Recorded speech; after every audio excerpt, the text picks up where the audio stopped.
जनार्दन सिकरीवाल जी इसमें खुद ध्यान देकर जल्द जी सीधे विषय पर आइए। सभापति महोदय, मैं आपके माध्यम से अपने संसदीय क्षेत्र महाराजगंज बिहार अंतर्गत सारण जिला के जलालपुर प्रखंड मुख्यालय जलालपुर में एक कृषि महाविद्यालय स्थापित करने के संबंध में पूर्व में भी कृषि विभाग से आग्रह किया था, जिसके फलस्वरूप भारत सरकार कृषि और किसान मंत्रालय द्वारा मिशन शिक्षा 12/1 पार्ट 2 दिनांक 20 मई 2015 के माध्यम से भारत सरकार के कृषि और किसान कल्याण मंत्रालय द्वारा बिहार सरकार से जमीन उपलब्ध कराने का अनुरोध किया गया, जिसके बाद बिहार सरकार के कृषि सचिव के द्वारा जमीन संबंधी ब्यौरा secretary and director general government of India, department of agriculture research and education and Indian council of agriculture research कृषि भवन को अपने पत्रांक 2167/27/2021 के द्वारा भेज दिया गया, लेकिन अभी तक कृषि महाविद्यालय स्थापित नहीं किया जा सका। महोदय, मैं आपके माध्यम से आग्रह कर रहा हूं कि मेरे संसदीय क्षेत्र के सारण जिला अंतर्गत जलालपुर प्रखंड मुख्यालय में एक कृषि महाविद्यालय शीघ्र स्थापित करने हेतु अपने स्तर से आवश्यक दिशा निर्देश देने का कष्ट करेंगे। धन्यवाद। बहुत बहुत धन्यवाद आदरणीय अधिष्ठाता महोदय। मैं यहाँ पे अति पिछड़े वर्ग के आरक्षण के अंदर जो अति पिछड़ा वर्ग है उसके वंचित रह जाने के मुद्दे को इस सदन में उठाने के लिए उठा हुआ हूँ। आदरणीय अध्यक्ष महोदय, 27% आरक्षण के अंदर मेरे क्षेत्र में अंबेडकर नगर में खास तौर से जो अति पिछड़े वर्ग हैं, जैसे कि कहार, कोहार, बिन, मल्ला, निषाद भर, राजभर, मौर्य, कुशवाहा, नाई, विश्वकर्मा समाज के लोग ये इस 27% के आरक्षण से पूर्णतः वंचित रह जाते हैं और इनको इसका लाभ नहीं मिल पाता, जिसकी वजह से इनकी स्थिति दलित समाज से भी ज्यादा दयनीय हो गई है।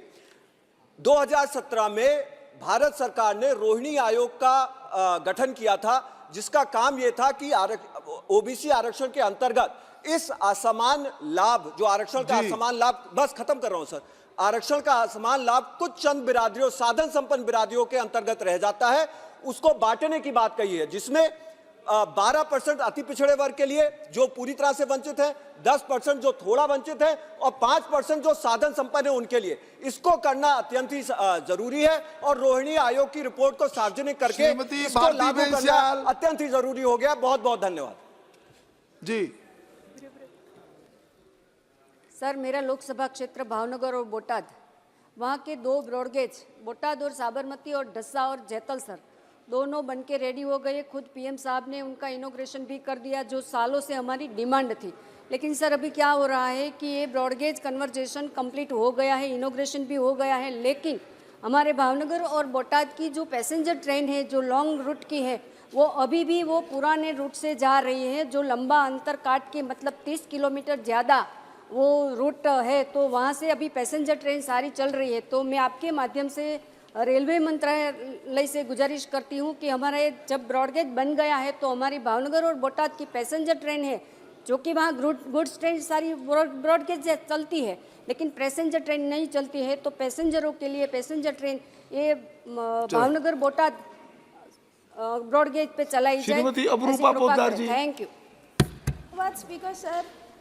আমার আরামবাগ লোকসভা কেন্দ্রের খানাকুলে রাধানগরে রাজা রামমোহন রায়ের জন্মস্থান, যিনি সতীদাহর মতো কুপ্রথা সরিয়েছিলেন, যে সরকার সবসময় নারী শক্তির কথা বলে, তাই আমি অনুরোধ করছি যে এই যে রাধানগর গ্রামে, যে গ্রামকে কেন্দ্র করে 600 বছরের পুরনো মন্দির, গোপীনাথ মন্দির, রাধাবল্লভ মন্দির, ঘণ্টেশ্বর মন্দির রয়েছে, এবং তৎকালীন 1914 সালে ইংরেজ রাজত্বের সময়ও সেই সময়কার ব্রিটিশ ইঞ্জিনিয়ার এস.এস.জি.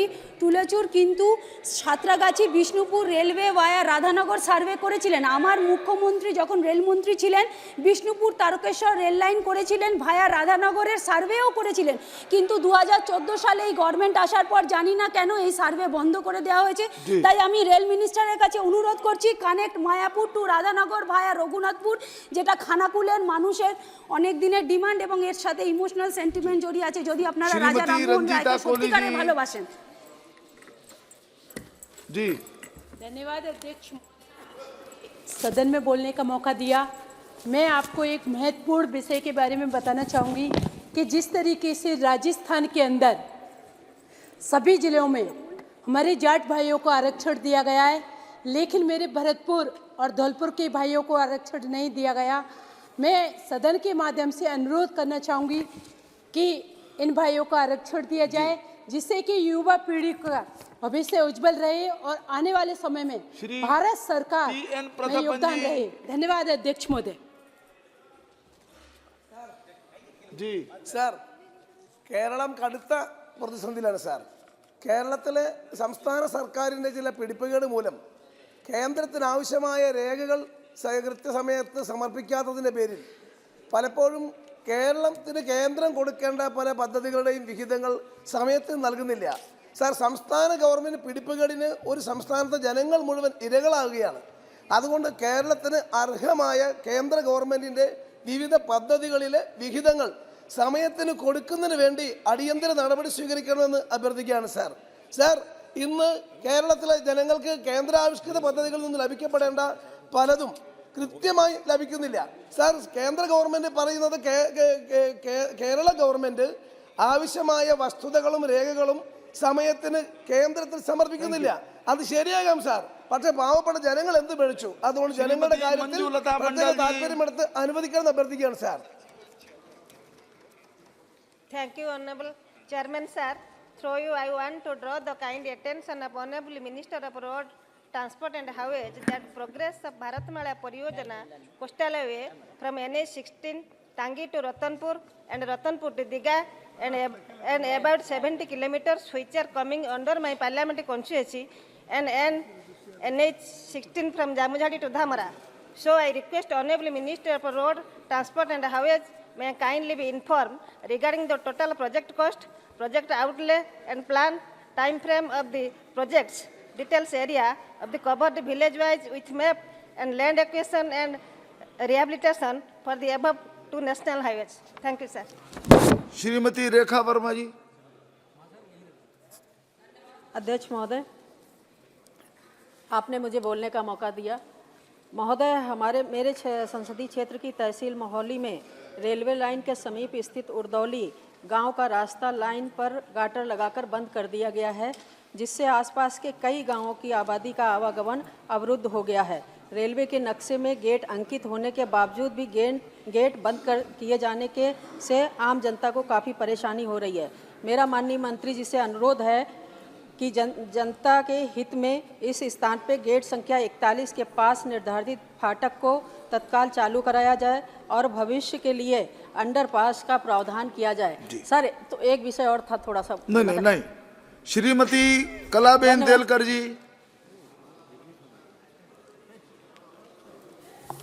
आपका बहुत बहुत धन्यवाद महोदय। आज मैं मेरे प्रदेश दादरा नगर हवेली के स्वास्थ्य विभाग के बारे में आपको अवगत कराना चाहती हूँ। भारत सरकार की बहुत सी जन कल्याणकारी योजना, उनमें से आयुष्मान कार्ड योजना भारत सरकार की गरीबों के लिए काफ़ी सराहनीय योजना है। इस योजना को समग्र भारत देश में गरीबों को कई बीमारियों का इलाज करने में लाभ मिल रहा है। गरीबों के लिए यह योजना एक संजीवन की तरह काम कर रही है। महोदय, पिछले कुछ समय से यह स्कीम मेरे प्रदेश में बंद है। इसलिए प्रदेश की जनता को अपने इलाज कराने में कई समस्याओं का सामना करना पड़ रहा है। अभी जो आयुष्मान कार्ड की सुविधा बंद है, उसे जल्द से जल्द फिर से शुरू कर लोगों को इलाज कराने में हो रही समस्याओं का हल करना चाहिए। साथ साथ सरकारी अस्पतालों में दवाइयाँ की बहुत कमी है, जो उसको भी ध्यान में लेकर जरूरी दवाइयाँ उपलब्ध हो, ऐसे प्रावधान करने चाहिए। धन्यवाद। श्रीमती सुनीता दुग्गल जी।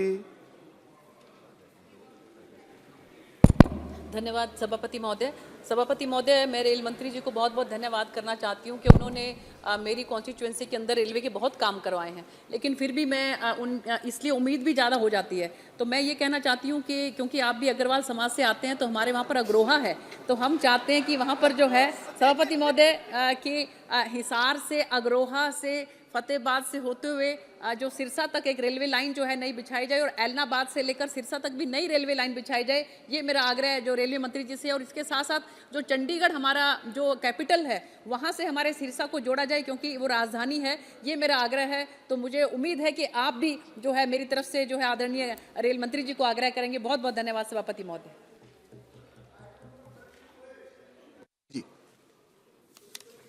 महोदय, मैं अपने वरिष्ठ सहयोगी श्रीमती निर्मला सीतारमण जी की ओर से मैं निम्नलिखित संकल्प प्रस्ताव करता हूं।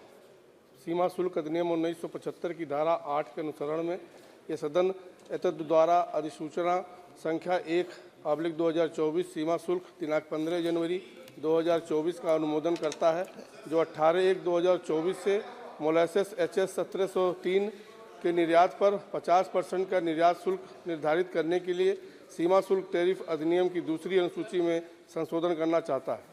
प्रश्न है कि माननीय मंत्री जी द्वारा प्रस्तुत सांविधिक संकल्प को स्वीकृत किया जाए। जो सदस्य इसके पक्ष में है वो हाँ कहें, जो सदस्य इसके विरोध में वो ना कहें। मेरे विचार में निर्णय हाँ वालों के पक्ष में हुआ, हाँ वालों के पक्ष में हुआ, सांविधिक संकल्प स्वीकृत हुआ। Shri NK Premachandran ji.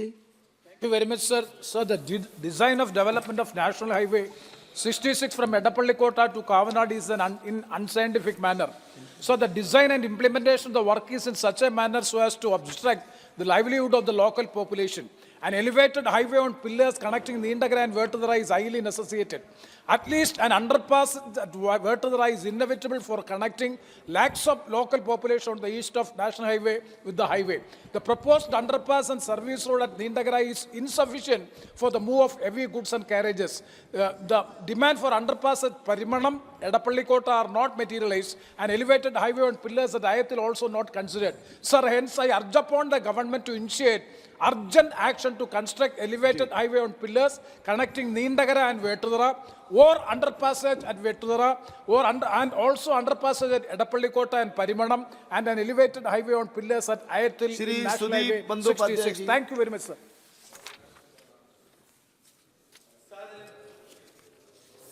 Very massive statue of Sardar Vallabhbhai Patel is there in our country.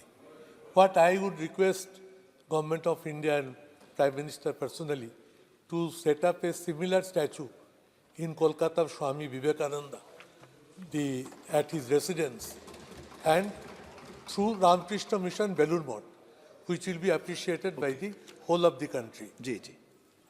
Shri धनुष कुमार जी। மாண்புமிகு அவைத்தலைவர் அவர்களுக்கு வணக்கம். 4 ஆண்டுகளுக்கு முன்பு ஒன்றிய அரசாங்கத்தால் அறிவிக்கப்பட்ட எனது தொகுதிக்குட்பட்ட 4 வழிச்சாலை பணியானது இன்னும் ஆரம்பிக்கப்படாமலே உள்ளது. அதே சமயம் சாலை விரிவாக்கத்தினால் பாதிக்கப்பட்ட விவசாயிகளுக்கு வழங்கப்பட வேண்டிய நிவாரண நிதியும் மிக குறைவாக உள்ளது. எங்களது மாவட்டத்திலிருந்து ஆயிரக்கணக்கான மக்கள் வளைகுடா நாடுகளில் பணிபுரிகின்றனர்.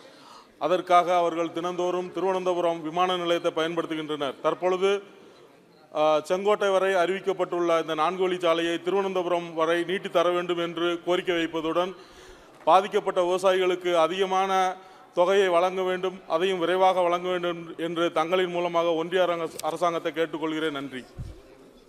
श्री निहाल चंद जी। धन्यवाद सभापति महोदय।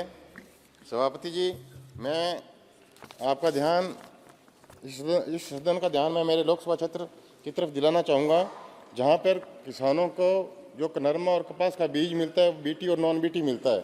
पहले बीटी और नॉन बीटी अलग अलग था, अब मिक्स कर दिया। इसकी वजह से किसानों को बहुत बड़ा नुकसान हो रहा है, क्योंकि एक तो पंजाब से केमिकल युक्त गंदा पानी जो राजस्थान में आ रहा है उसके लिए कोई भी व्यवस्था नहीं है। केंद्र सरकार ने 774 करोड़ रुपए की राशि पंजाब को दी थी एसटीपी लगाने के लिए। किसी भी फैक्ट्री पे अभी तक कोई एसटीपी चालू नहीं हुई है। तो मेरा आपके माध्यम से केंद्र सरकार से आग्रह है कि पंजाब में जितनी भी केमिकल युक्त जो फैक्ट्रियाँ लगी है, जो शुगर मिल लगी है, उस पर 774 करोड़ रुपए की एसटीपी लगाकर राजस्थान को शुद्ध पानी दिया जाए, ताकि राजस्थान में पीने का और सिंचाई हेतु शुद्ध पानी फसलों को और लोगों को मिल सके। आपका बहुत बहुत डॉक्टर आलोक कुमार सुमन जी। धन्यवाद सभापति महोदय। मैं आपके माध्यम से माननीय रेल मंत्री जी का ध्यान अपने संसदीय क्षेत्र थावे से अपनी नई दिल्ली के लिए माननीय महानगरों के लिए सुपर फास्ट ट्रेन चलाने का ध्यान आकृष्ट करना चाह रहा हूं। महोदय, संसद के रूल 377 ऑन स्टार्ट 0 आवर एवं बजट डिबेट के माध्यम से लगातार पिछले 4.5 सालों से मैं थावे जंक्शन से सुपरफास्ट ट्रेन के संचालन की मांग कर रहा हूं। महोदय, यहाँ कमर्शियल फिजिबिलिटी के साथ साथ हेवी पैसेंजर ट्रैफिक भी है, लेकिन रेलवे अधिकारियों का जवाब आता है कि सर यहाँ से रेवेन्यू नहीं प्राप्त होता है। यहाँ इतनी पैसेंजर ट्रैफिक है सर महोदय की ट्रेन के अभाव में 150 से 200 प्राइवेट बसें चलती हैं। इसलिए महोदय मैं आपके माध्यम से माननीय रेल मंत्री जी से मांग करता हूं कि गोपालगंज थावे से सुपर फास्ट ट्रेन दिल्ली महानगरों के लिए चलाई जाए एवं रिंकू जी वंदे भारत ट्रेन चलाई जाए। धन्यवाद महोदय जी प्लीज। आदरणीय सभापति साहब, मैं ਤੁਹਾਡਾ ਦਿਲ ਦੀ ਗਹਿਰਾਈਆਂ ਤੋਂ ਧੰਨਵਾਦ ਕਰਦਾ ਕਿ ਤੁਸੀਂ ਮੈਨੂੰ ਇਸ ਅਸੀਮ ਸਦਨ ਦੇ ਵਿੱਚ ਆਪਣੀ ਗੱਲ ਰੱਖਣ ਦਾ ਮੌਕਾ ਦਿੱਤਾ। ਸਰ, ਮੈਂ ਤੁਹਾਡੇ ਮਾਧਿਅਮ ਤੋਂ ਸਭ ਤੋਂ ਪਹਿਲਾਂ ਧੰਨਵਾਦ ਕਰਨਾ ਚਾਹਨਾ ਭਾਰਤ ਦੇ ਐਵੀਏਸ਼ਨ ਮਿਨਿਸਟਰ ਸੰਧੀਆ ਸਾਹਿਬ ਦਾ, ਜਿਨ੍ਹਾਂ ਨੂੰ 2 ਵਾਰ ਮਿਲਣ ਤੋਂ ਬਾਅਦ ਉਹਨਾਂ ਨੇ ਮੇਰੇ ਹਲਕੇ ਜਲੰਧਰ ਦੇ ਵਿੱਚ ਆਦਮਪੁਰ ਦਾ ਜਿਹੜਾ 에ਅਰਪੋਰਟ ਹੈ ਸਰ ਉਹਨੂੰ ਸ਼ੁਰੂ ਕਰਨ ਦੀ ਜਿਹੜੀ ਮਨਜ਼ੂਰੀ ਦਿੱਤੀ ਔਰ ਮੈਨੂੰ ਆਸ ਹੈ ਕਿ ਥੋੜੇ ਦਿਨਾਂ ਦੇ ਵਿੱਚ ਆਦਮਪੁਰ ਦਾ ਜਿਹੜਾ 에ਅਰਪੋਰਟ ਹੈ ਸ਼ੁਰੂ ਹੋ ਜਾਣਾ। ਸਰ, ਇਹਦੇ ਨਾਲ ਨਾਲ ਮੈਂ ਤੁਹਾਡੇ ਮਾਧਿਅਮ ਤੋਂ ਇਹ ਮੰਗ ਕਰਨਾ ਚਾਹੁੰਦਾ ਕਿ ਪੰਜਾਬ ਦੀ ਜਿਹੜੀ ਵਿਧਾਨ ਸਭਾ ਉਹਨਾਂ ਨੇ ਸਰ ਯੂਨੈਨਿਮਸੀ ਮਤਾ ਪਾਸ ਕਰਕੇ ਭੇਜਿਆ ਕਿ ਆਦਮਪੁਰ ਦੇ 에ਅਰਪੋਰਟ ਦਾ ਨਾਮ ਹੈ ਜਿਹੜਾ ਗੁਰੂ ਰਵਿਦਾਸ ਮਹਾਰਾਜ ਦੇ ਨਾਮ ਦੇ ਉੱਤੇ ਰੱਖਿਆ ਜਾਵੇ। ਸਰ, ਤੁਹਾਡੇ ਮਾਧਿਅਮ ਤੋਂ ਮੈਂ ਬੇਨਤੀ ਕਰਨਾ ਚਾਹੁੰਦਾ ਮੰਤਰੀ ਸਾਹਿਬ ਨੂੰ ਕਿ ਇਹਦਾ ਨਾਮ ਹੈ ਜਿਹੜਾ गुरु रविदास महाराज के नाम से रखा जाए। Thank you sir. धन्यवाद सभापति महोदय। सभापति महोदय जी, हमारे वहाँ पूर्वांचल एक्सप्रेसवे बनकर पिछले 2 वर्षों से चल रहा है और एक बहुत महत्वपूर्ण सड़क, और वहाँ पर एक ही सड़क हमारे वहाँ हुआ था गोरखपुर से लखनऊ जाने के लिए। तो एक तो दूरी भी कम हो गई पूर्वांचल एक्सप्रेस से की लखनऊ जाने की, और दूसरा भीड़ भी कम हो गई।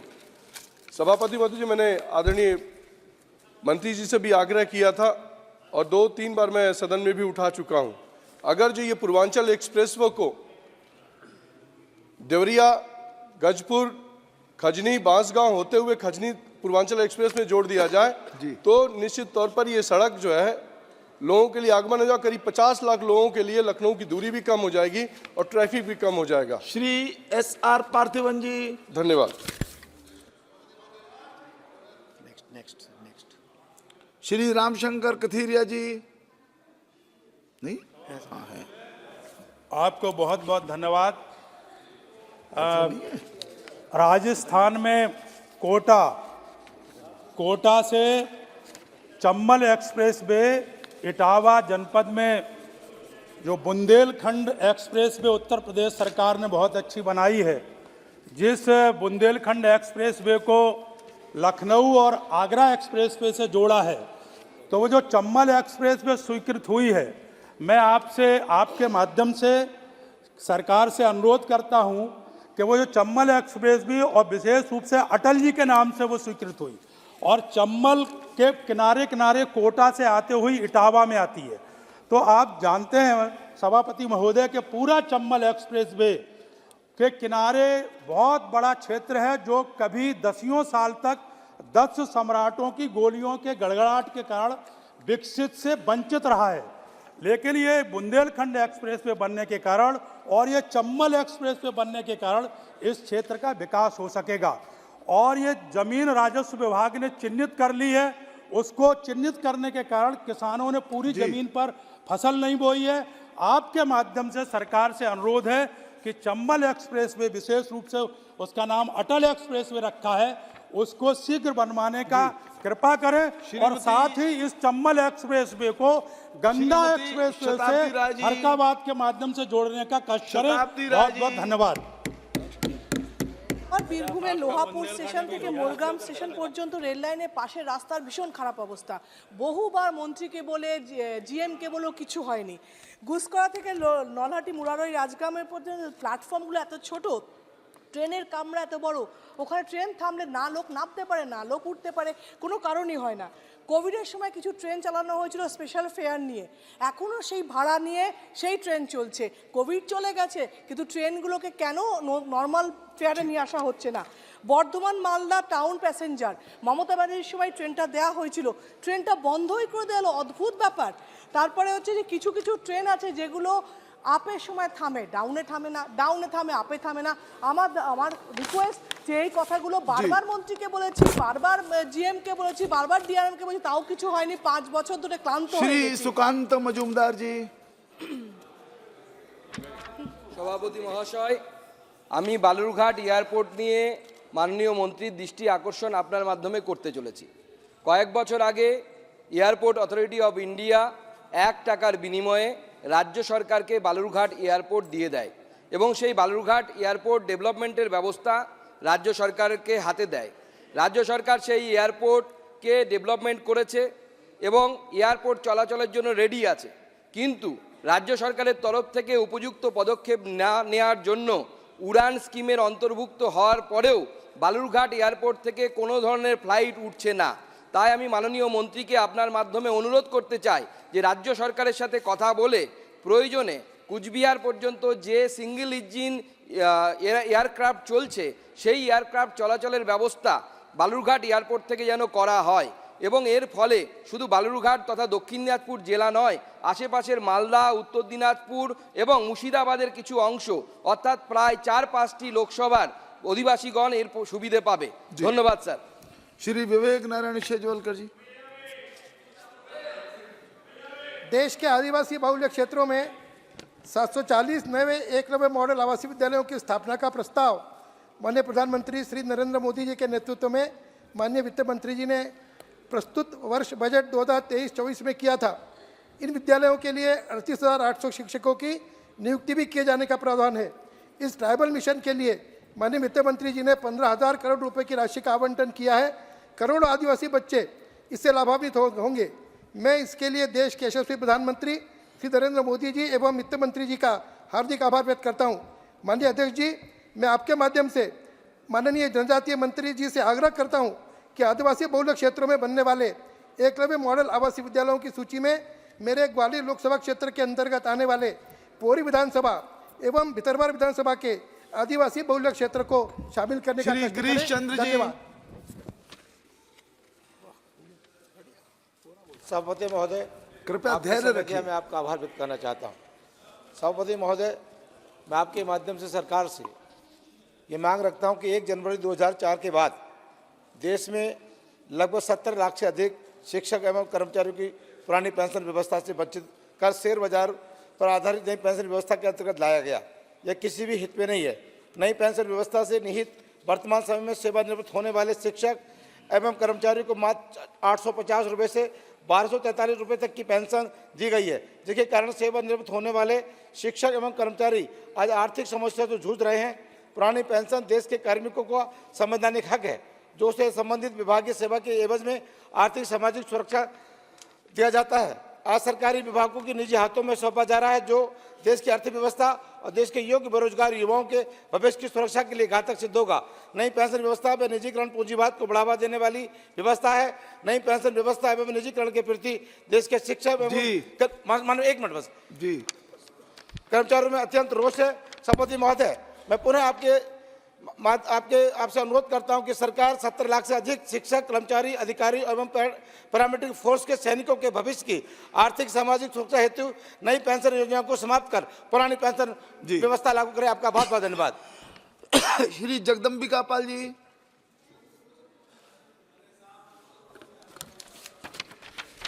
कृपया अधीर मत होइए, धैर्य रखिए। कि देश के सभी जो रेलवे के मालगोदाम पे हैं, पीढ़ियों से लाखों श्रमिक उस पर काम करते हैं और कोविड के दौरान भी जब देश लॉकडाउन में था, उस समय भी कन्याकुमारी से कश्मीर तक खाद्यान्न पहुंचाने का काम ट्रेन की 24 घंटे हरनिश भाव से लोडिंग अनलोडिंग करके, चाहे गेहूं हो चावल हो, लोगों के घरों तक पहुंचाने का काम करते। लेकिन उनका आज तक कोई उनके लिए इतना एक्सप्लॉइटेशन है कि जो ठेकेदार हैं कोई उनकी मजदूरी तय नहीं है। जैसे फूड कॉरपोरेशन ऑफ इंडिया में डिपार्टमेंटल लेबर सिस्टम है, मैं मांग करता हूं कि उनके एसोसिएशन के लोग मिले, पीढ़ियों से उनको चले। एक बोरा 50 किलो उठाने के लिए 1 रुपया 2 रुपया मिलता है, उनकी कमर झुक जाती है और 500 रुपया भी नहीं कमा पाते। तो मैं आपके माध्यम से सरकार से मांग करता हूँ कि जब हमारा कोडिफाइड 4 हो गया, तो जो हमारे इस तरह के अनस्किल्ड लेबर हैं उनकी भी जो पीस मील रेट है वो तय किया जाए, जिससे कि हम उनको। श्री विजय वसंत जी।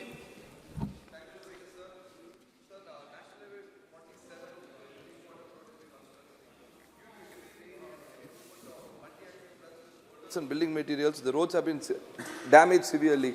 So I request the House to request allotted sufficient funds to repair and restoration of the existing roads. Moreover, the Nahai four-way lane works like an alternate to this road is being built, but due to a constraint, the project is progressing very slowly.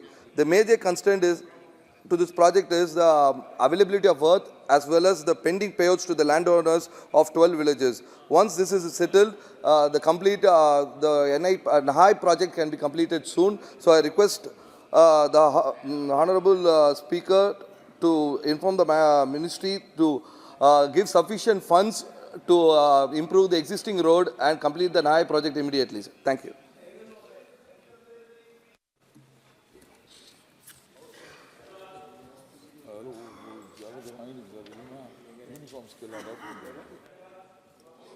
आप शुरू कीजिए। हाँ, धन्यवाद सभापति महोदय। गरीबों एवं वंचितों को समर्पित मोदी जी की सरकार का एकमात्र लक्ष्य गरीब कल्याण और लोक कल्याण है। और मैं बुंदेलखंड क्षेत्र से आता हूं सभापति महोदय।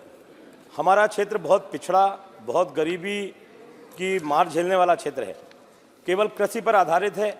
जब कृषि साथ छोड़ जाती है तो लोगों को पलायन करना पड़ता है मजदूरी के लिए।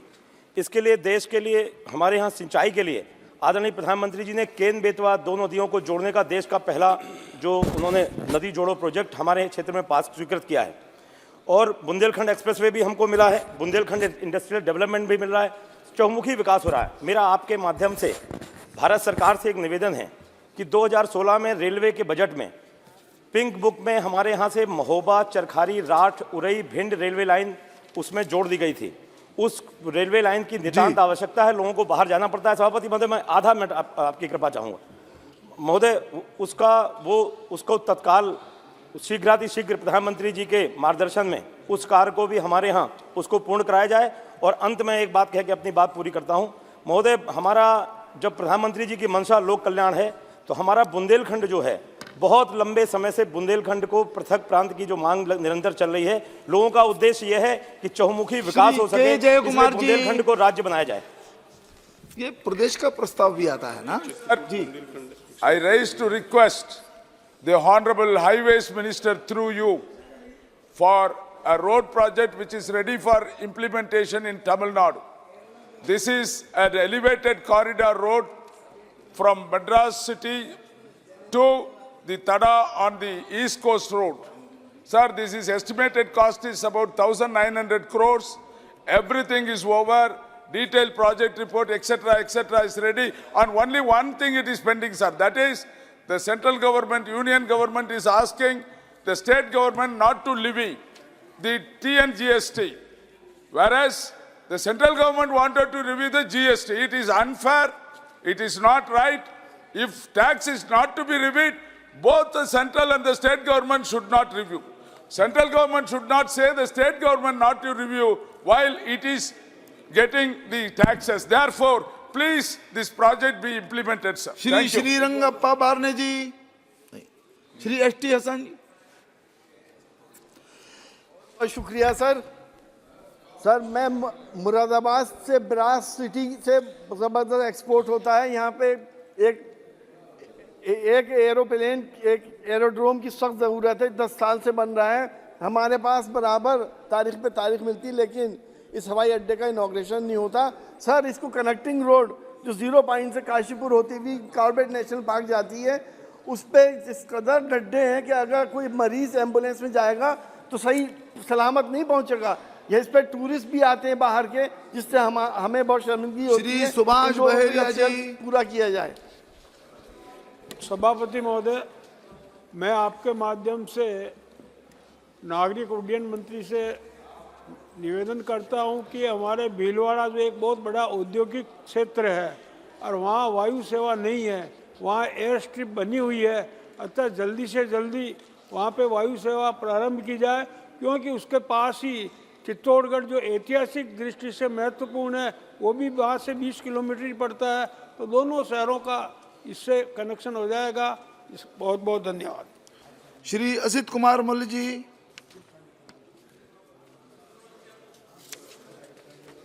Honorable Chairman, sir, thank you so much for giving me opportunity.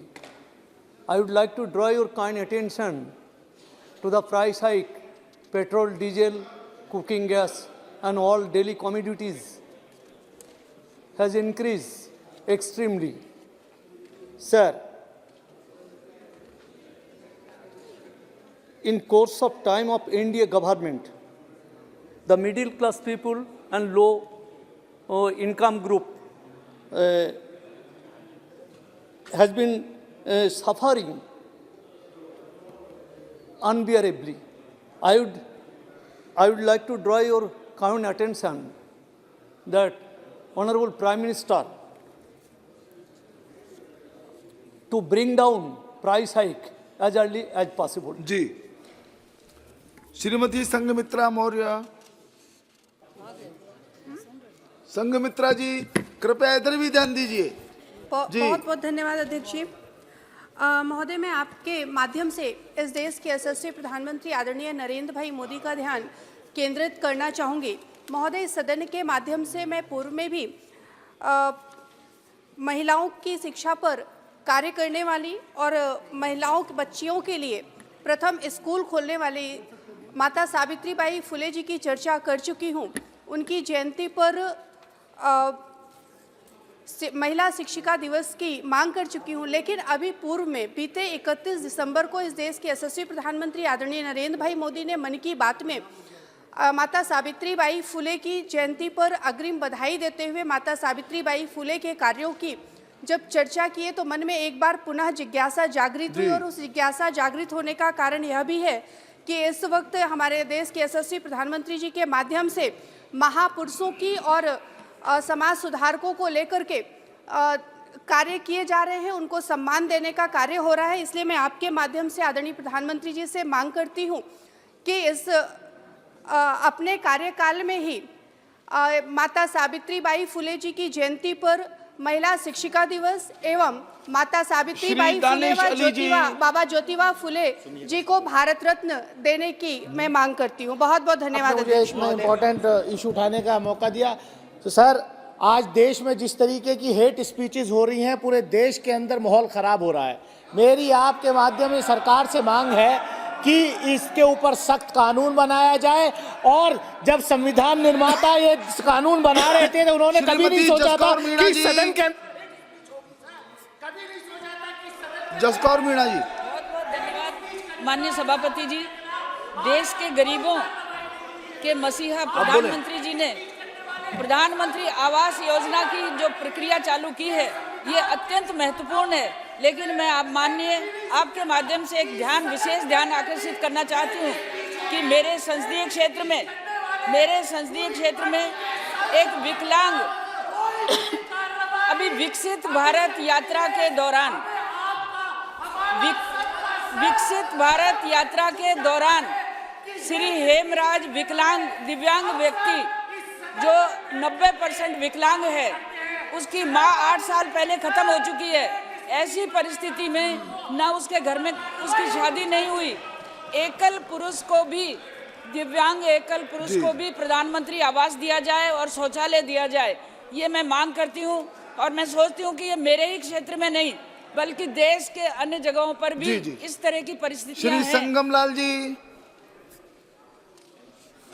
पति महोदय, मैं आज आपके माध्यम से भारत सरकार के रेल मंत्री का ध्यान आकर्षित कराना चाहता हूं। मेरे संसदीय क्षेत्र प्रतापगढ़ के मुख्यालय से ही लगा रेलवे स्टेशन चिलबिला जंक्शन जो जनपद मुख्यालय की आर्थिक राजधानी की पहचान रखता है, व्यापारिक गतिविधियों जनपद प्रतापगढ़ के मुख्य मंडी स्थल से लगा हुआ रेलवे स्टेशन होने के कारण वहीं बड़ी संख्या से बाहर से भी व्यापारियों का आवागमन उस स्टेशन पर हुआ करता है।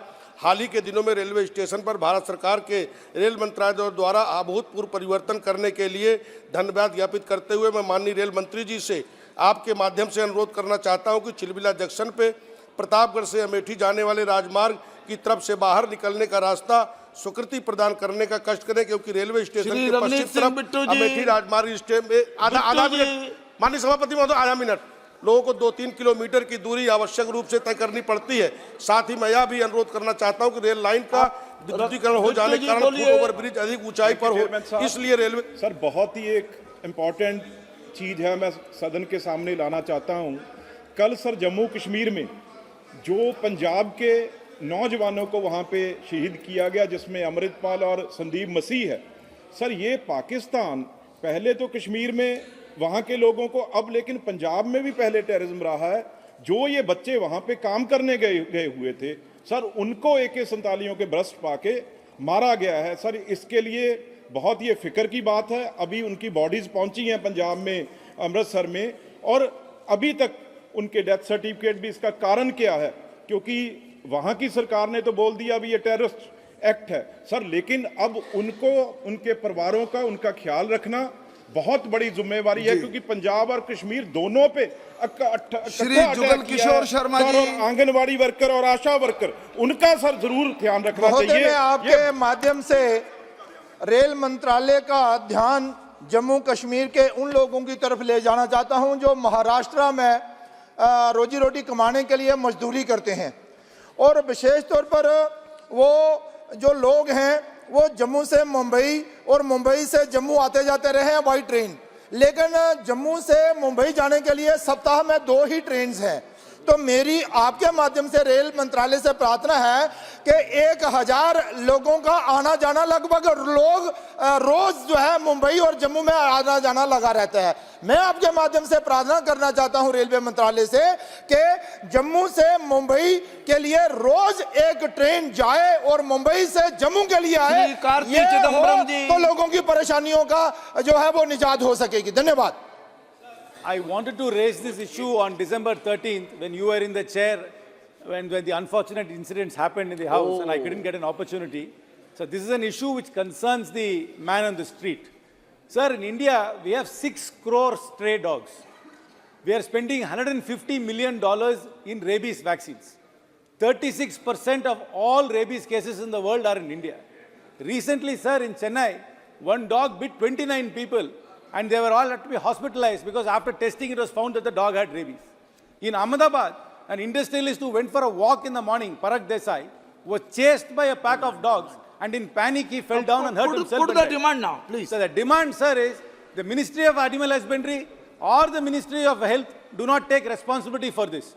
The local bodies do not have the funds or the expertise to implement the ABC rules, which is the animal birth control rules, which means that you have to catch the dog, vaccinate it, neuter it. So I'm requesting through you, the Prime Minister constitutes a national task force and to fund it and to deal with this problem. Shri Hassanan Masoodi ji,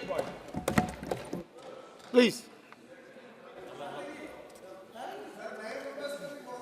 जब 6 और 7 फरवरी की दरमियानी रात को जब बानिहाल कस्बे में, Jammu province के बानिहाल कस्बे में एक भयानक आग हुई, जब सारा बाजार खाकस्तर हुआ, जब 100 के करीब दुकानें नजर आतिश हुई, जब वो 14 सलफ जो उनमें था वो भी नजर आतिश हुआ, तो जनाब मेरी ये गुजारिश होगी कि एक लोग बेअसरा हो गए जिनका रोजी रोटी का वहाँ पर एहतमाम होता था। तो जनाब मेरी ये गुजारिश होगी सरकार से कि इनकी रिलीफ, रिहेबिलिटेशन और कंपनसेशन के लिए पूरी इकदाम किए जाए और उनके लिए एक जो रिहेबिलिटेशन के लिए एक अलग से एक जगह का इंतखाब किया जाए ताकि ये बाजार। श्रीमती केशरी देवी जी। हेलो अध्यक्ष महोदय, आपके माध्यम से विमानपत्तन पर विमानों का प्रचलन भारतीय वायुसेना द्वारा किया जाता है और विमानों का प्रचलन सुबह से शाम तक है। ये संज्ञान में आया है कि प्रयागराज विमानपत्तन पर विमानों के प्रचलन हेतु आवश्यक लैंडिंग उपकरण ILS CAT-2 भारतीय वायुसेना द्वारा ही स्थापित कराए गए हैं। अध्यक्ष महोदय, विमानपत्तन पर शीतकाल के कोहरे के कारण विमानों का प्रचलन बाधित रहता है। यदि प्रयागराज विमानपत्तन पर विमानों का प्रचलन हेतु आवश्यक लैंडिंग उपकरण ILS CAT-3 को स्थापित कर दिया जाए तो प्रयागराज में कोहरे के समय भी हमारा विमान वहां पर उतरेगा और जाएगा। धन्यवाद। नहीं आपका। Thank you, Chairman, sir. Sir, I would like to raise a very important issue which I have been raising multiple times, but unfortunately, sir, after your direction also the Honorable Minister has not been responding. This is about the establishment of Kendriya Vidyalaya in Jaipur. For this, we had discussed with the Minister multiple times, the district administration, we have procured the land, we have done everything possible, we have given him a temporary accommodation also, sir. But now when we are requesting the Minister, He is saying that it's in mission competition mode, and he's not responding also to my zero-hour question. This I've been raising for the last 3-4 times. Each session I've been raising the issue, sir. I would request you, sir, to give a special direction to the Honorable Minister, Education, to implement Kendriya Vidyalaya at Jaipur at the earliest, sir. Thank you, sir. अध्यक्ष महोदय, आपका बहुत बहुत धन्यवाद। ये बहुत important है sir कि आंगनवाड़ी सेविका पिछले कई महीने से आंदोलन कर रही हैं। उनकी बहुत छोटी सी डिमांड है कि सरकारी सेवा में शामिल करके उन्हें पेंशन और ग्रेजुइटी मिलना चाहिए, और 21 से 26 हज़ार रुपये उनकी परमानेंट मानधन की डिमांड है सर। उसी के साथ में मेरी विनंती रहेगी सर, आंगनवाड़ी और उसके बाद हमारे आशा वर्कर जो कितने वर्षों से हर गांव में हर घर में जाकर सबकी डिटेल लेती हैं सर, उनको मदद करना हमारा कर्तव्य बनता है। आशा सुपरवाइजर है, आशा वर्धक है, और दिवाली का सर बोनस कितना मांग रहे हैं, 2000 रुपए, उनको देकर उनको मदद करना चाहिए सर। आशा पूरे गांव को, गरीब लोगों को लेकर चलने का काम करती है, उनकी सेवा करती है सर। पूरा हाउस उनके साथ खड़ा रहेगा सर। मेरी विनंती है कि आशा वर्करों को उनकी भविष्य के लिए मदद करनी चाहिए। என்னுடைய ராமநாதபுரம் பாராளுமன்ற தொகுதியில் அதிகமான தென்னை விவசாயிகள் வசித்து, அதிலும் குறிப்பாக அறந்தாங்கி சட்டமன்ற தொகுதிக்கு உட்பட்ட பகுதியிலே அதிகமான தென்னை விவசாயிகள் வசிக்கின்றார்கள். கிட்டத்தட்ட 27,000த்திற்கு மேற்பட்ட ஏக்கரிலே தென்னை விவசாயம் செய்யப்படுகின்றது. சுமார் 40,000த்துக்கு மேற்பட்ட குடும்பங்கள் இந்த தென்னை விவசாயத்தை வாழ்வாதாரமாக நம்பியிருக்கின்றார்கள்.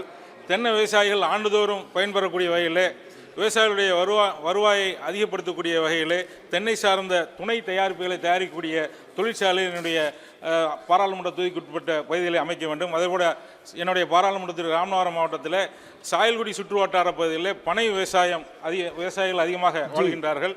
பனை மரங்களை பாதுகாப்பது, மண் வளங்களை பாதுகாப்பதற்கும் நிலத்தடி நீரை பாதுகாப்பதற்கும் அவசியம் என்ற இன்றைக்கு உணர்ந்திருக்கின்றோம். எங்களுடைய மாண்புமிகு தமிழ்நாடு முதலமைச்சர் அவர்கள் 1 கோடி பனை விதைகளை விதைக்கக்கூடிய திட்டங்களை, பனை மரங்களை பாதுகாக்கக்கூடிய வகையிலே துவக்கி அதை சிறப்பான முறையில் செயல்படுத்தி வருகின்றார்கள்.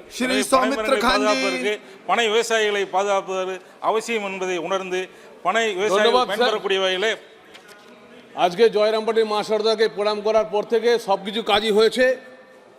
শুধু এইটুকুই বলবো, কেন্দ্রীয় সরকারের জমি আছে বিষ্ণুপুরে 2,500 একর। এখানে যদি একটা এইমস করা যায়, কারণ ওখানে 100 কিলোমিটার রেডিয়াসে কোনো কেন্দ্রীয়ভাবে হাসপাতাল নেই, সেখানে যদি এইমস করা যায় তাহলে অনেক মানুষ উপকৃত হবে। সমস্ত কিছুই পেয়েছি, বিষ্ণুপুর জয়রামবাটি রেল লাইন থেকে শুরু করে মোশাগ্রাম সব কিছুই পেয়েছি। শুধু চাই একটা এইমস, বিষ্ণুপুরে একটা এইমস তৈরি হোক, মানুষের সুবিধার্থে এটা আপনার কাছে আশা করছি। श्री चेल्ला कुमार जी। அவர்களே, என்னுடைய கிருஷ்ணகிரி பாராளுமன்ற தொகுதிக்கு உட்பட்டிருக்கிற சாமல்பட்டி ரயில்வே ஸ்டேஷன் அருகிலே ஜோலார்பேட்டை சேலம் ரயில் மார்க்கத்திற்கு இடையில் கேஎட்டிப்பட்டி என்று சொல்லப்படுகிற பஞ்சாயத்தில் அங்கே கிலோமீட்டர் 238 குன்னத்தூர் கேஎட்டிப்பட்டி சாலையின் குறுக்கே ரயில்வே லைன் செல்லுகிற காரணத்தினாலே அந்த பகுதியிலும், அதுபோல் கல்குமாரப்பட்டி என்று சொல்லப்படுகிற கிராமத்திலும் அங்கே 2 ரயில்வே சப்வே அமைத்து தரப்பட வேண்டும் என்று ரயில்வே துறை அமைச்சரை கேட்டுக்கொள்கிறேன். இரண்டுமே முக்கியமாக இருக்கிறது. ரயில்வே துறையை பார்க்கிற போது அவர்கள் அந்த ஒரே ஒரு பாலம் அமைக்கிறோம் என்று சொன்னார்கள். ஆனால் இரண்டுமே தேவைப்படும் என்று சொன்னால், கல்குமாரப்பட்டி பகுதி மக்களை பொறுத்தவரை அவர்களுக்கு செல்லுவதற்கு வேறு பாதையே கிடையாது. அவர்கள் வனப்பகுதிகளுக்கு சென்று தான் அவர்கள் வெளியே வர வேண்டியிருக்கிறது. எனவே குன்றத்தூர் கேஎட்டிப்பட்டி சாலையிலும் அதுபோல கல்குமாரப்பட்டியிலும் 2 ரயில்வே சப்வே அமைத்து தர வேண்டும் என்று மாண்புமிகு அமைச்சர் அவர்களை உங்கள் மூலமாக கேட்டுக்கொள்கிறேன். श्री सतीश गौतम जी। अध्यक्ष महोदय, मुझे आपने 0 आवर्स में बोलने का मौका दिया, उसके लिए मैं धन्यवाद कहता हूं। निवेदन करता हूं अध्यक्ष महोदय आपके माध्यम से रेल मंत्री जी से, कानपुर शताब्दी जो अप में रुकती है डाउन में रुकती है अध्यक्ष महोदय, और एक वंदे भारत अयोध्या और वंदे भारत बनारस, दोनों का हमने भव्य स्वागत किया। देश के प्रधानमंत्री मोदी जी ने उन ट्रेनों को चलवाकर यात्रा के लिए बहुत सुलभ किया। मेरा निवेदन है, इनमें अलीगढ़ में 3 ट्रेनों का स्टॉपेज मिलेगा तो वहां के यात्रियों को भी लाभ मिलेगा और राजस्व की प्राप्ति होगी। श्री अनिल फिरोजिया जी। आपने मुझे बोलने का अवसर दिया।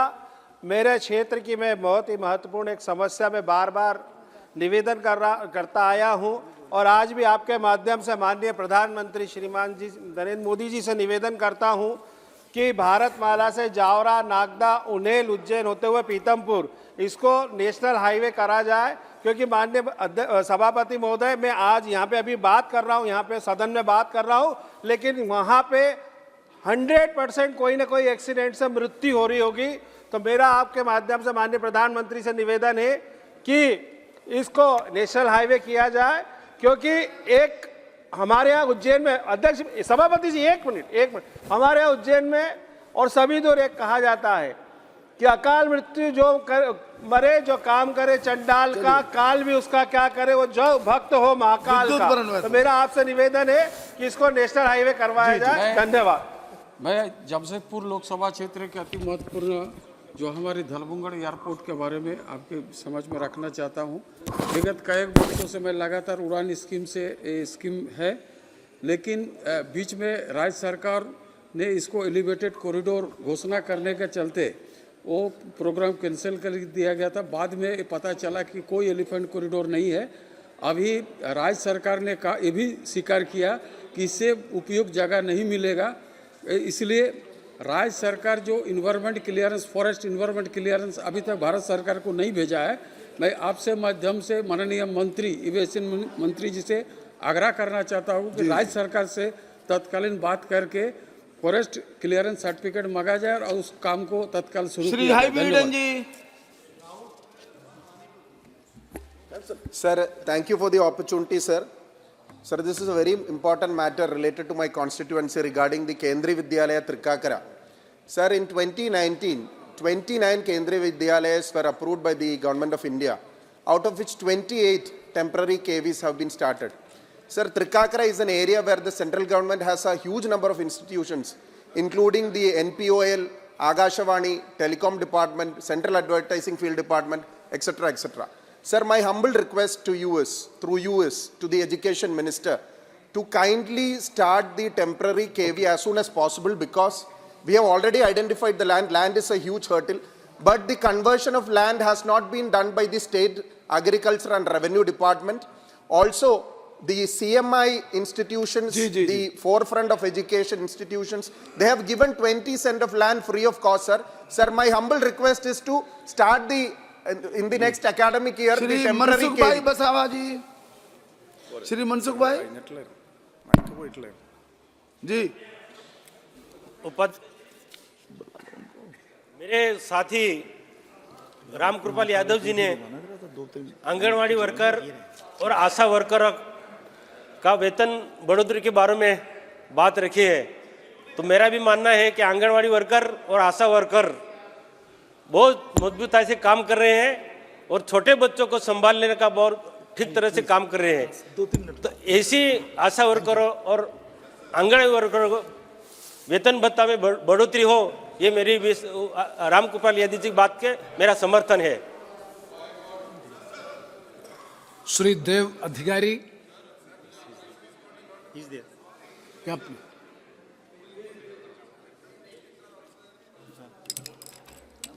नमस्ते sir, thank you so much मुझे मौका देने के लिए। আমি বাংলায় বলতে চাইছি, ঘাটাল মাস্টার প্ল্যান নিয়ে আমি প্রথমবার বলেছিলাম পার্লামেন্টে, আজকে শেষবারও, আজকে আমার শেষ দিন পার্লামেন্টে। ঘাটাল মাস্টার প্ল্যান নিয়ে বলতে চাইছি কি 1950 থেকেই ঘাটাল মাস্টার প্ল্যান নিয়ে ঘাটালের মানুষের অনেক দিনের কষ্ট, অনেক দিনের বেদনা। আমি আপনার মাধ্যমে প্রধানমন্ত্রীকে রিকোয়েস্ট করতে চাইছি, এটা কোনো টিএমসির সমস্যা নয়, এটা কোনো বিজেপির সমস্যা নয়, এটা বাংলার সমস্যা। আমার মনে হয় এখানে দলকে সাইডে রেখে মানুষের কথা ভেবে আমার মনে হয় কি নেক্সট টার্মে যেন ঘাটাল মাস্টার প্ল্যানটা যেন এক্সিকিউট হয়।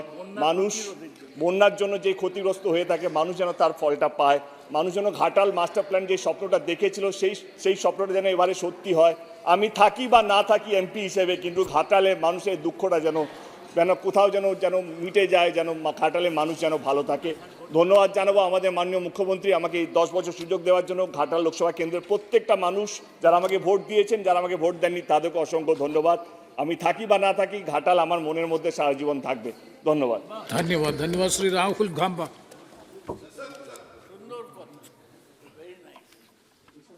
Shri Rahul not present. Sir, मैं आपके मार्फत से नहीं सर, राहुल कसवा है सर। नो राहुल पूरा नाम sir Rahul Kaswan sir. Rahul Kaswa, sorry. बहुत बहुत धन्यवाद हिंदी में सभापति लिखा। महोदय। सभापति महोदय, मैं आपके मार्फत से सरकार का कृषि मंत्रालय और वित्त मंत्रालय का ध्यान आकर्षण करना चाहता हूं। भारत सरकार के अंदर बहुत एक महत्वपूर्ण योजना कृषि किसान क्रेडिट कार्ड जो दिया गया देश के प्रधानमंत्री अटल बिहारी वाजपेयी जी द्वारा दिया गया। एक किसान क्रेडिट कार्ड के अंदर किसानों को बहुत बड़ा फायदा मिला। जो साहूकार जो पहले वो ब्याज दिया करते थे वो बहुत हाई रेट ऑफ इंटरेस्ट पर मिला करता था सर। पर हाल ही में सर प्रधानमंत्री फसल बीमा योजना के आने के बाद में सर किसानों को मेरे लोकसभा क्षेत्र में 7200 का क्लेम मिला है। सर मेरा आपसे एक मिनट कहना है यही है कि सर डिमांड ये है सर कि बैंकों में पैसा जमा करने के बाद में जो हम साल में एक बार जमा कराते हैं, 2 बार जमा कराते हैं, उसमें बैंक चार्जेस TCS TDS के नाम पे पैसा काटता है, जिससे किसानों को बहुत लॉस होता है सर। किसानों के पास में पैन कार्ड और इनकम टैक्स नहीं भरा करते वो, तो उनको इससे बहुत नुकसान मिलता है। मैं आपसे कहना चाहता हूं कि TCS TDS का जो प्रथा है KCC के खातों में बंद करनी चाहिए सर। बहुत बहुत धन्यवाद। धन्यवाद सभापति महोदय। महिलाओं के हित में यह सरकार बेहतर कार्य कर रही है, तो मैं सदन के माध्यम से देश में कार्यरत आंगनबाड़ी सेविकाओं, सहायिकाओं, आजीविका दीदियों, आशा दीदियों, मध्याह्न भोजन बनाने वाली रसोइयों और सफाई कर्मियों के लिए मानदेय बढ़ाने की मांग करती हूं। महोदय, कोरोना काल में इन महिलाओं ने बेहतर कार्य किया था, इन सभी कर्मियों ने, और आज भी बेहतर कार्य कर रही हैं, इसलिए हमारी आग्रह है कि उनका मानदेय बढ़ाया जाए। Thank you Shri Rajendra Agarwal ji.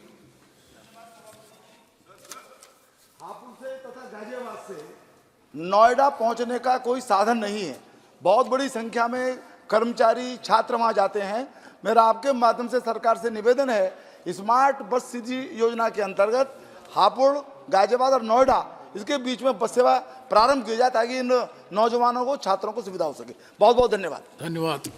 Now so many members are remaining. If you confine within 30 seconds, I think put just the demand and close it. Shri Sorgan Murmu.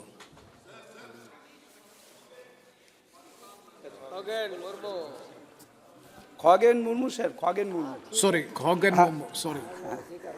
মাননীয় সভাপতি মহোদয়, আপনার মাধ্যমে অত্যন্ত গুরুত্বপূর্ণ বিষয়ে আমি উল্লেখ করতে চাই।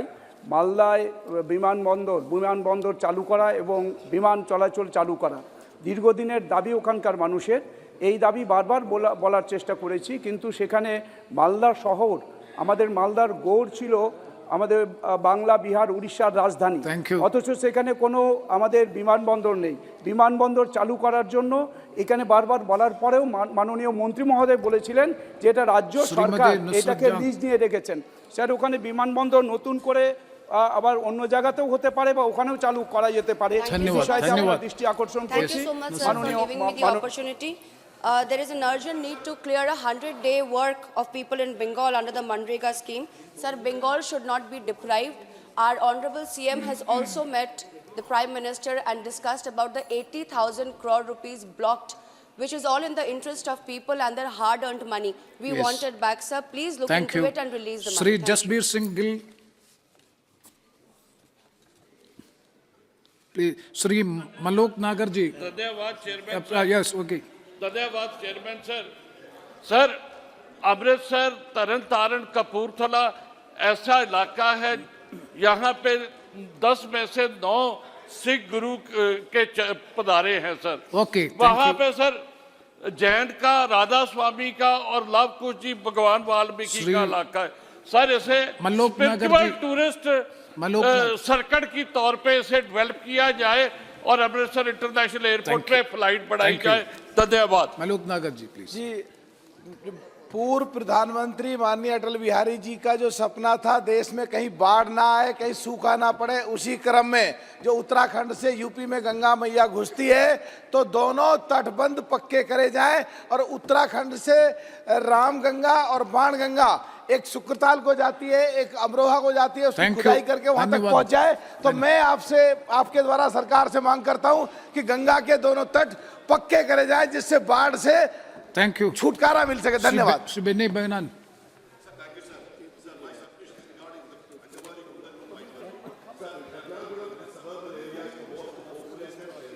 And according to sources, official sources, the vehicle population is the highest. Cochin Airport, Cochin Port, and other major institutions are there. So this Cochin, according to this Angamali Kundannur bypass is the only remedy for the transportation. According to official source, 3 small air notifications is over. We are waiting for the 3 capital air notification. Only after this notification, the land acquisition will start. So please expedite and give the direction. Sri S.R. Parthiban. Sri S.R. Parthiban. Salem Chennai railway பாதையில் கணவாய்ப்புதூர் ஊராட்சி சவுளுப்பட்டி கிராமத்தில் உள்ள railway மூலம் உள்ளது. அந்த பாலம் குறுகிய பாலமாக இருப்பதால் கனரக வாகனம் செல்ல முடியாத சூழல் உள்ளது. இந்த பாலத்தை அகலப்படுத்தி தருமாறு கேட்டுக்கொள்கிறேன். நன்றி, வணக்கம். नंद्री Shri doctor Arvind Sharma ji. Doctor Arvind Sharma. Berry Haryana का बहुत प्राचीन कस्बा है। यह स्थान महाभारत कालीन माँ भीमेश्वरी देवी का स्थान है। सारे विश्व में परिषद है और हरियाणा के प्रथम मुख्यमंत्री पंडित भगवदयाल शर्मा की ये जन्मभूमि है, जनरल सहवाग की जन्मभूमि है। तो मेरा आपसे निवेदन है कि बेरी को झज्जर डीगल से रेलवे लाइन से, नगर पालिका भी है, रेलवे लाइन से इसको जोड़ा जाए। और सबसे बड़ी बात यह है कि इसको हम बहादुरगढ़ से मांडोठी, मातन, छारा, दुजाना, बेरी, दुबलदन और माजरा, दादरी तक रेलवे लाइन से इसको जोड़ने से लाखों लोगों की आबादी का इसको फायदा मिलेगा। और मेरी आपसे यही प्रार्थना है कि इसको जल्दी से जल्दी जोड़ा जाए। रेलवे मंत्री जी से தலைவர் அவர்களுக்கு வணக்கம். எனது திண்டுக்கல் நாடாளுமன்ற தொகுதிக்கு உட்பட்ட பழனி தொகுதியில் கொடைக்கானல் மலைப்பகுதி அமைந்துள்ளது. இங்கே கிட்டத்தட்ட 1 லட்சம் மக்கள் வசிக்கக்கூடிய பகுதியாகும். இங்கு விவசாயம் பெருமளவு செய்கிறார்கள். இங்கே யானை, காட்டு மாடு, பன்றி தொல்லையால் அதிக அளவில் மக்கள் பாதிக்கப்படுகிறார்கள். விவசாயிகளும் மிக அச்சுறுத்தலாக உள்ளது. அதனால் தொங்கும் சோலார் வேலி அமைத்து மக்களையும் விவசாயிகளும் காப்பாற்றுமாறு வனத்துறை அமைச்சர்களை கேட்டுக்கொள்கிறேன். நன்றி, வணக்கம். श्री भोला सिंह जी. धन्यवाद सभापति महोदय. सभापति महोदय, माननीय प्रधानमंत्री जी के नेतृत्व में देश के हर घर को नल से जल देने की योजना पूरे देश में चलाई जा रही है। मेरी लोकसभा में भी काम चल रहा है। इसमें सभापति महोदय जो पाइपलाइन डाली जाती है, पाइपलाइन डलने के बाद जो रास्ता है उसको खुला छोड़ दिया जाए, जिसके गाँव वासियों को असुविधा होती है। मैं आपके माध्यम से जल शक्ति मंत्री से आग्रह करता हूँ कि जैसे ही उसकी लाइन डले तुरंत उसके बाद रास्ते को जैसा बना दिया जाए, ये निर्देश सरकार से नीचे को दिए जाए। धन्यवाद. Sir, my submission is with regard to the clear gross discrimination that is being done, injustice that is being done in the case of the Hajj pilgrims traveling from the embarkation point of Kozhikode Airport. Sir, you know it very well. What is the demand? Sir, something has to be done. Put the demand. See, yes, sir. Sir, the pilgrims are compelled to pay an excess of large amount without any reason. Sir, either retendering has to be done or I request the government, sir, to intervene the matter urgently and to solve and to help the pilgrims traveling from Kozhikode Airport. மாவட்டங்களில் செங்காந்தல் மலர் கண்மடி கிழங்கு எனப்படும் Surya super என்ற மருத்துவ பயிர் பயிரிடப்படுகிறது. கிட்டத்தட்ட ஆண்டிற்கு 400 ton கண்மடி கிழங்கு பயிரிடப்படுகிறது. இது ஒரு மருத்துவ பொருள் வெளிநாட்டிலே அதிகமான விலைக்கு விற்கிறது. தனியார் நிறுவனங்கள் மூலமாக குறைந்த விலைக்கு விவசாயிகளிடத்தில் வாங்கி செல்கிறார்கள். ஆகவே அரசே இதற்கு உரிய விலை நிர்ணயம் செய்து அரசாங்கமே கொள்முதல் செய்து மருத்துவ பொருளான ஏற்றுமதி செய்ய வேண்டும் என்று கேட்டுக்கொள்கிறேன். श्री दाल सिंह बिसेन. सभापति महोदय, मेरी बालाघाट लोकसभा के अंतर्गत शासकीय योजनाओं के अंतर्गत बहुत सारे अनाज भंडारण केंद्र बनाए गए हैं और अनाज भंडारण गृह जो है ये लोन लेकर के सभी किसान लोगों ने बनाए हैं। पर देखने में आ रहा है कि वहाँ भंडारण बहुत कम समय रहता है, तत्काल दूसरे जिलों में उसको स्थानांतरित कर दिया जाता है। राइस मिलें भी जो हैं वो धान की पिसाई के लिए उनको धान का उपलब्धता नहीं रहती, जिसके कारण से राइस मिलर्स भी परेशान हैं। और इसलिए मैं सरकार से मांग करता हूँ कि जितने भंडार गृह हैं वो हमारे लोकसभा क्षेत्र के लिए सुरक्षित।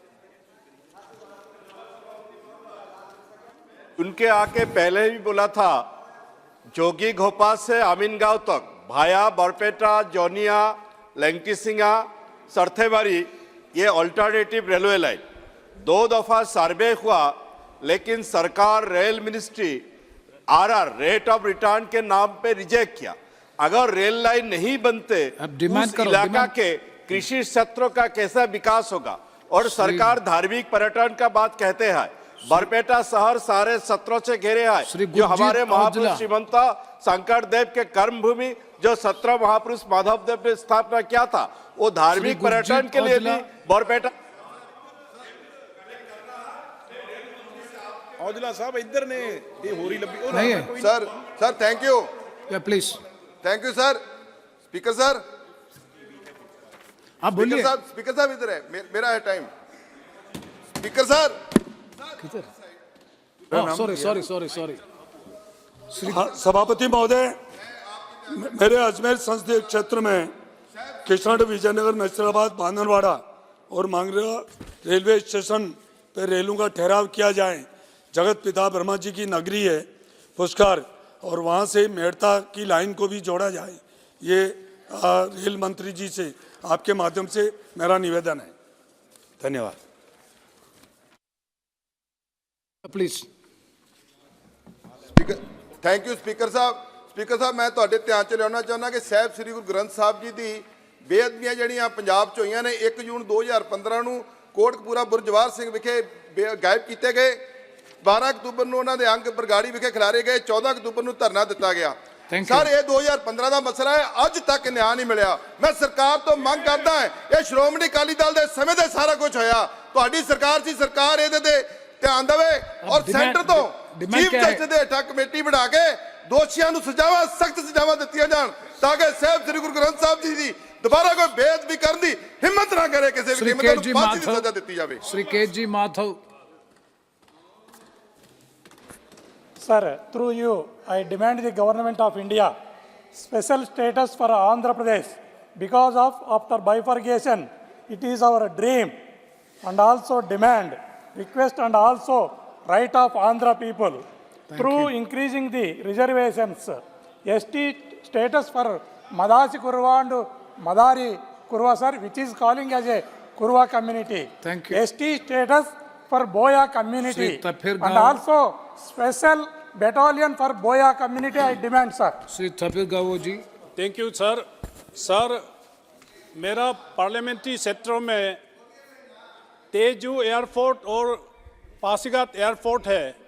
पहले फ्लाईवीक एयरलाइन से कलकत्ता, गुवाहाटी, तेजू, कलकत्ता, गुवाहाटी, पासीघाट का एयर सर्विस दिया करता था, लेकिन ये फ्लाईवीक एयरलाइंस ग्राउंडेड होने के बाद यहाँ एयर सर्विस तब्त हो गया। इसलिए मैं सिविल एविएशन मिनिस्ट्री से ये मांग करता हूँ कि ऑल्टरनेट एयरलाइंस कलकत्ता, गुवाहाटी, तेजू, कलकत्ता, गुवाहाटी, पासीघाट तत्काल दिया जाए, यही मेरा मांग है। Thank you very much. Shrimati Rama Devi जी।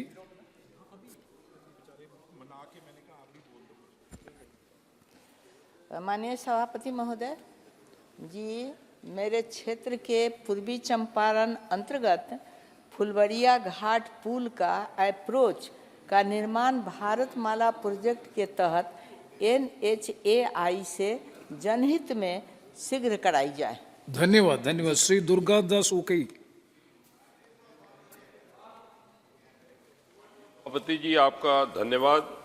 मेरे लोकसभा क्षेत्र में 5 जनजाति राजाओं के किले हैं जो छत विक्षत हैं। 3 प्रमुख धार्मिक स्थल है। सूर्यपुत्री माँ ताप्ती का उद्गम स्थल मुल्ताई में है। मैं पर्यटन एवं संस्कृति मंत्रालय भारत शासन से प्रार्थना करता हूँ कि इन स्थानों का संरक्षण अभिवर्धन करते हुए पर्यटक स्थल के रूप में घोषित करने की मैं मांग करता हूँ। Thank you. श्री अजय निषाद। श्री अजय निषाद। धन्यवाद अध्यक्ष जी। बिहार की आबादी 13 करोड़ से ज़्यादा है और सभी लंबी दूरी की ट्रेनों में वेटिंग टिकट ही मिलता है।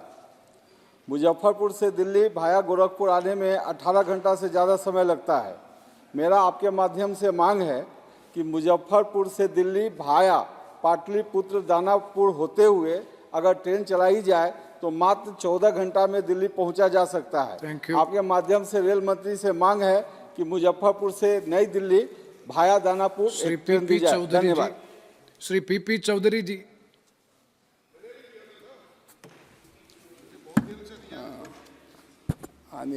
नो समय नहीं है अब। धन्यवाद सभापति महोदय। मेरा निवेदन है कि मेरे 4 विधानसभा लोकसभा क्षेत्र से मारवाड़ जंक्शन, पाली, बिलाड़ा और ओशिया अगर नियमित रेल बस मारवाड़ जंक्शन से पाली, फिर जोधपुर और बिलाड़ा, और दूसरी जो है ओशिया, तिवरी और मथानिया जोधपुर, अगर ये रेल बस चले जाती है तो यहाँ पर जो हमेशा जो शहर में मजदूर आते हैं उनको परेशानी नहीं होगी, नहीं तो रोड से आते हैं। तो मेरा रेल मंत्री जी से निवेदन है कि ये रूट है, इसमें अगर नियमित रेल बस चले जाए तो आम मजदूर को बहुत फायदा होगा। धन्यवाद। श्री हेमंत पटेल जी। अध्यक्ष महोदय, मैं महाराष्ट्र के हिंगोली क्षेत्र से आता हूं। इस हिंगोली क्षेत्र में सोयाबीन, कपास और तूर के बड़ी लागत है। किसानों ने लगभग 4,61,000 किसानों ने पीक बीमा के लिए ऑनलाइन नोंदनी की थी। सोयाबीन पीक के लिए 3,21,000, कपास के लिए 65,000 और तूर पीक के लिए 75,000 किसानों ने ऑनलाइन नोंदनी की हुई है। हिंगोली जिले के पीक बीमा के लिए एसडीएफसी परगो ये कंपनी ने अग्रिम रकम देने के विषय में एक मिनट सर, महत्वपूर्ण विषय है, 4,61,000 किसानों का विषय है, तो अपील की थी। जो जिला स्तरीय, राज्य स्तरीय उनका जो अपील है वो खारिज किया गया, लेकिन यहाँ पे दिल्ली में उन्होंने जो अपील किया गया तो ये कंपनी की तरफ से निकाल दिया गया है। मेरी एक सेकंड,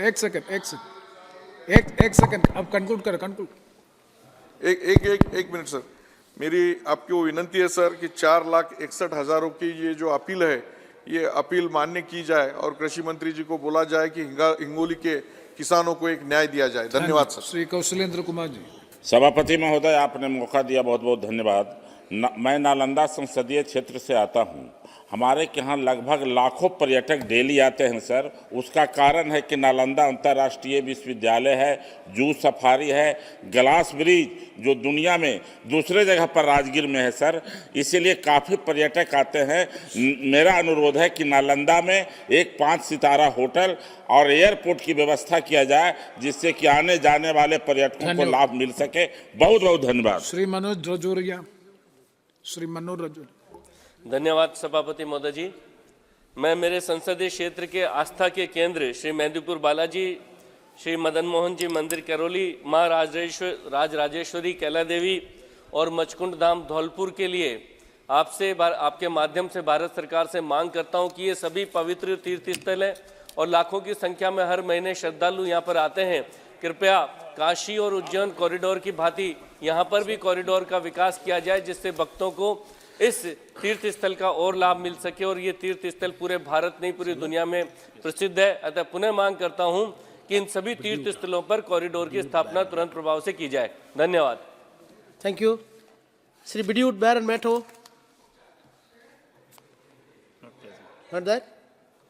मुकेश राजपूत। यस। धन्यवाद सभापति महोदय, आपने बोलने का जो शून्यकाल में समय दिया, धन्यवाद सर। मेरा आपके माध्यम से माननीय सड़क एवं परिवहन मंत्री से निवेदन है कि हमारे यहाँ बुंदेलखंड एक्सप्रेसवे जो आगरा लखनऊ एक्सप्रेसवे से 135 किलोमीटर पर आके समाप्त हो जाता है। मेरा आपके माध्यम से माननीय मंत्री जी से निवेदन है कि इस बुंदेलखंड जो एक्सप्रेसवे वहाँ समाप्त होता है उसे आगे बढ़ाते हुए फर्रुखाबाद होते हुए गंगा एक्सप्रेसवे से मिला दिया जाए।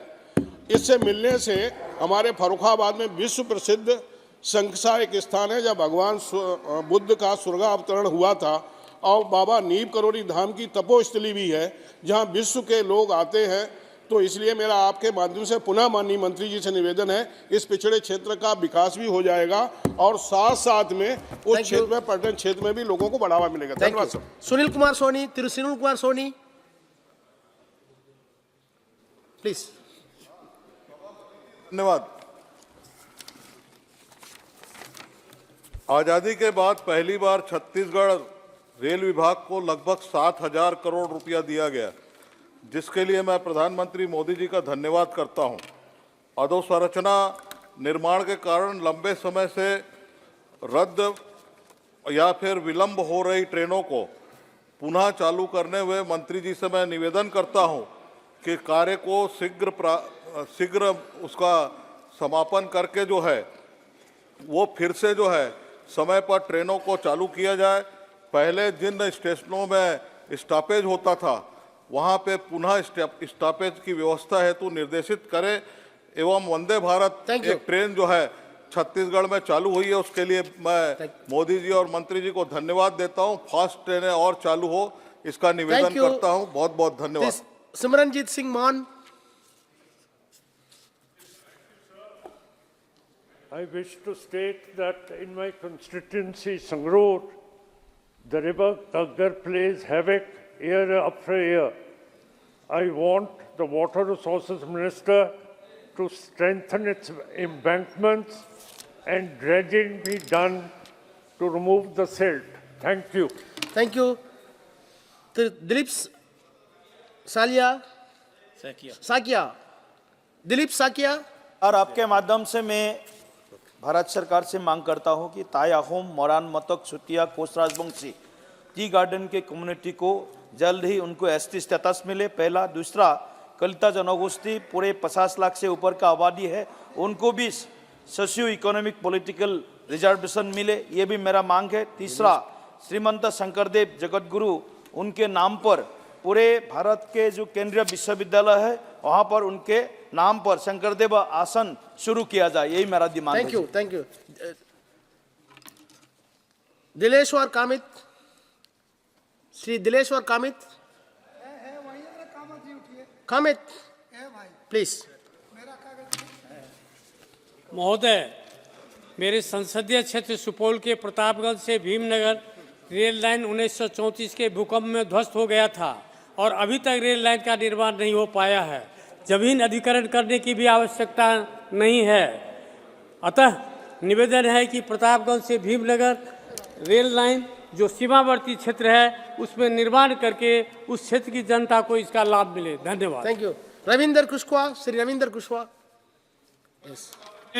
मैं आपके माध्यम से रेल मंत्री जी से आग्रह करता हूं कि गोरखपुर छपरा रेलखंड पर बनकटा स्टेशन पर मौर्य एक्सप्रेस का ठहराव किया जाए और Dadar express Varanasi Gorakhpur passenger train का ठहराव किड़ीरापुर स्टेशन पर किया जाए। धन्यवाद। Thank you. श्री रोडमाल नागर।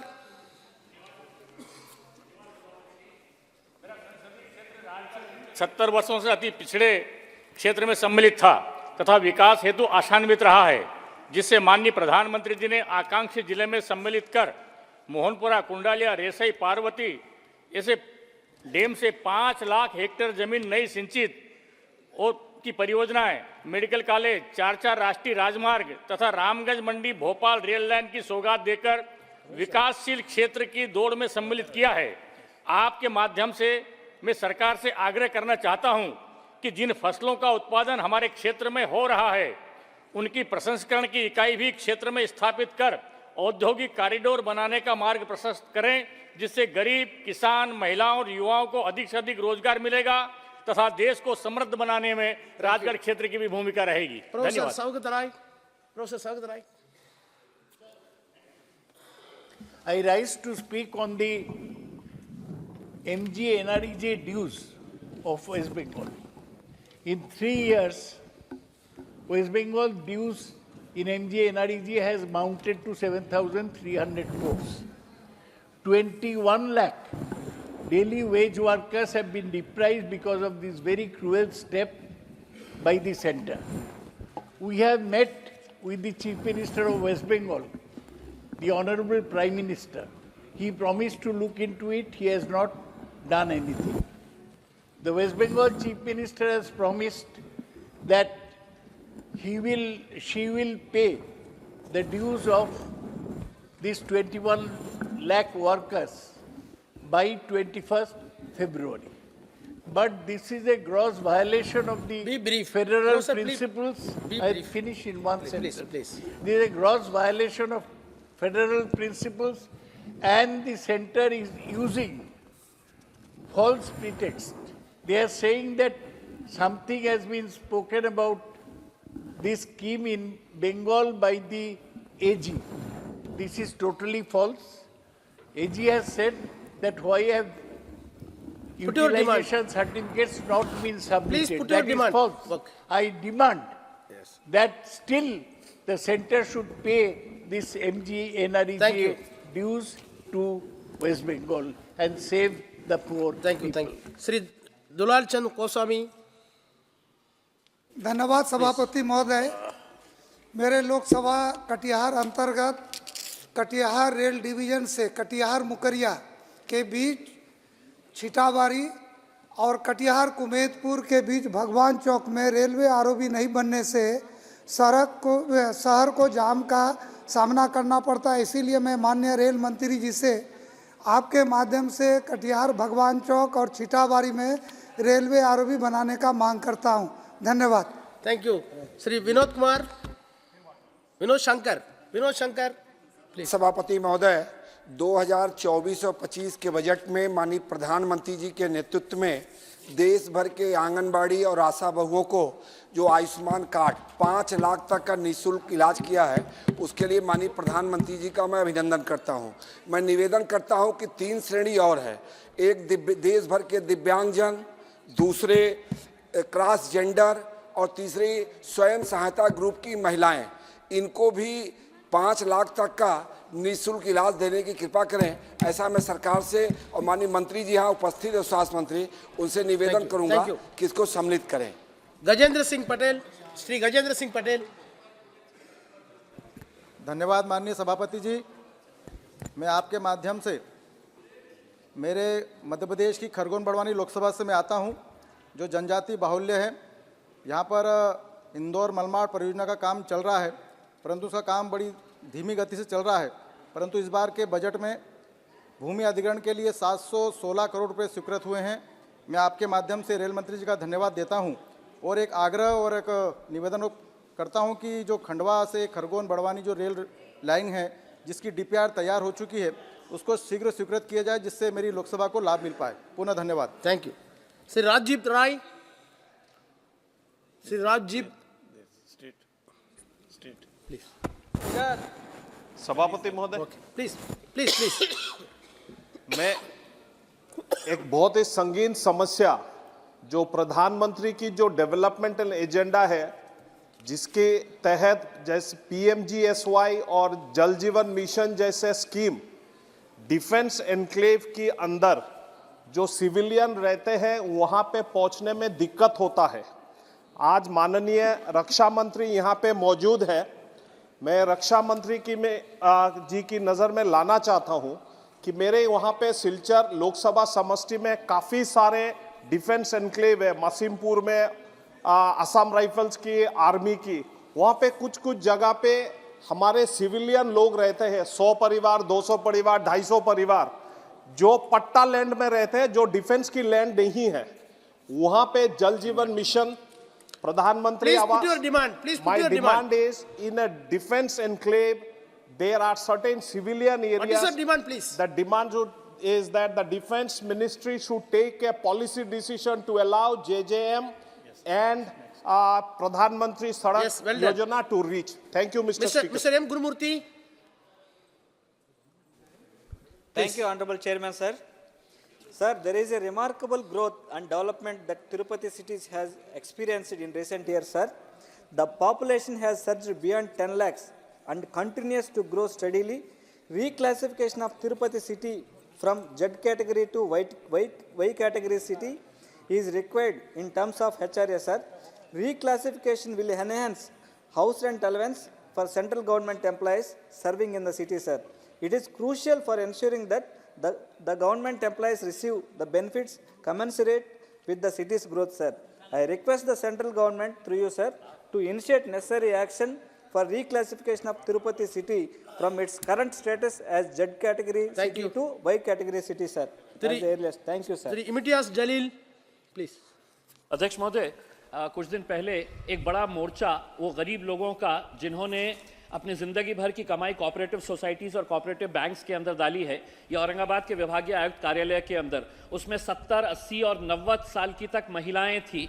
जब वो मोर्चा अपने हक का पैसा जो कोऑपरेटिव सोसाइटीज़ और बैंक्स ने डुबा दिए हैं लेकर भाग गए हैं, करोड़ों रुपया वो पैसा जब मांगने के लिए गए तो उनके ऊपर है तो आंसू गैस छोड़े गए, लाठी चार्ज किया गया, कई महिलाएं उसके अंदर जख्मी हुई है। मैं भी उस मोर्चे के अंदर शामिल था। अध्यक्ष महोदय, मैं अनुरोध करूंगा सरकार से कि ये राज्य सरकार को रिक्वेस्ट करे कि जो एफआईआर रजिस्टर किया गया है, क्योंकि उनके हक की और मेहनत की कमाई है, ऐसे आदर्श जैसे घोटाले हिंदुस्तान के अंदर कई जगह के ऊपर हो रहे हैं। सरकार ने कहीं ना कोई कानून बनाना चाहिए, वरना गरीबों के पैसे जो ये डिपॉजिट करते हैं कोऑपरेटिव सोसाइटीज और कोऑपरेटिव बैंक्स के अंदर, ये एक न एक दिन कोई लेकर भाग जाता है। तो मैं राज्य सरकार को, ये केंद्र सरकार के तरफ से अनुरोध करना चाहिए कि ये पूरे एफआईआर वापस लिया जाए और एक इंक्वायरी की जाए कि इन गरीबों के ऊपर कैसा लाठीचार्ज किया गया है और आंसू गैस छोड़े गए हैं करके। कई महिलाएं इसके अंदर जख्मी है। धन्यवाद। श्री संध्या राय, श्रीमती संध्या राय। धन्यवाद सभापति महोदय जी। मैं आपके माध्यम से मेरे लोकसभा क्षेत्र भिंड जिले की तरफ थोड़ा ध्यान आकर्षित कराना चाहती हूँ। मेरा भिंड जिला कृषि प्रधान क्षेत्र है, लगभग 70% आबादी किसान की है, जो कि वहाँ पर कृषि के क्षेत्र में किसान व्यापारिक दृष्टि से भी कृषि क्षेत्र में बहुत काम करते हैं। तो मैं आपके माध्यम से सरकार का ध्यान दिलाना चाहूँगी कि वहाँ पशु चिकित्सालय महाविद्यालय खोला जाना बहुत महत्वपूर्ण है। अगर ये खुलता है तो वहाँ के क्षेत्रवासियों के लिए, वहाँ के युवाओं के लिए इस क्षेत्र में पढ़ाई के लिए बहुत अच्छा विकल्प रहेगा। तो इसलिए आपके माध्यम से मैं विनती करती हूँ कि मेरे क्षेत्र में पशु चिकित्सालय महाविद्यालय खोला जाना अति आवश्यक है। बहुत बहुत धन्यवाद। श्री प्रताप राव पाटिल, प्रताप राव पाटिल प्लीज।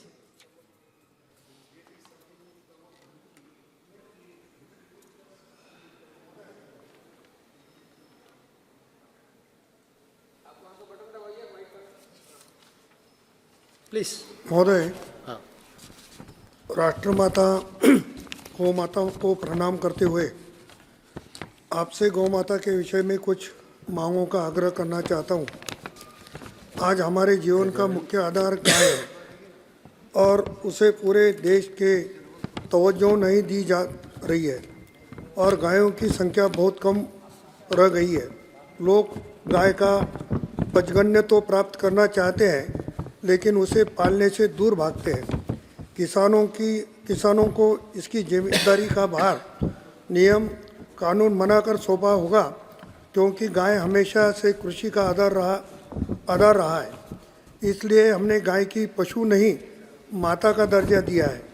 गोमय वस्ते लक्ष्मी वधो में कहा गया है कि गाय के गोबर में लक्ष्मी का वास होता है और दिवाली के त्यौहार में गाय की पूजा ही होती है। महोदय, आज भगवान प्रभु श्री राम के मंदिर स्थापना के अवसर पर देश में दीपोत्सव मनाया जा रहा है और इस ईश्वरीय राष्ट्रीय कार्य में गोमय, गोबर, घी, what is your demand? Please put for your demand. शून्य काल में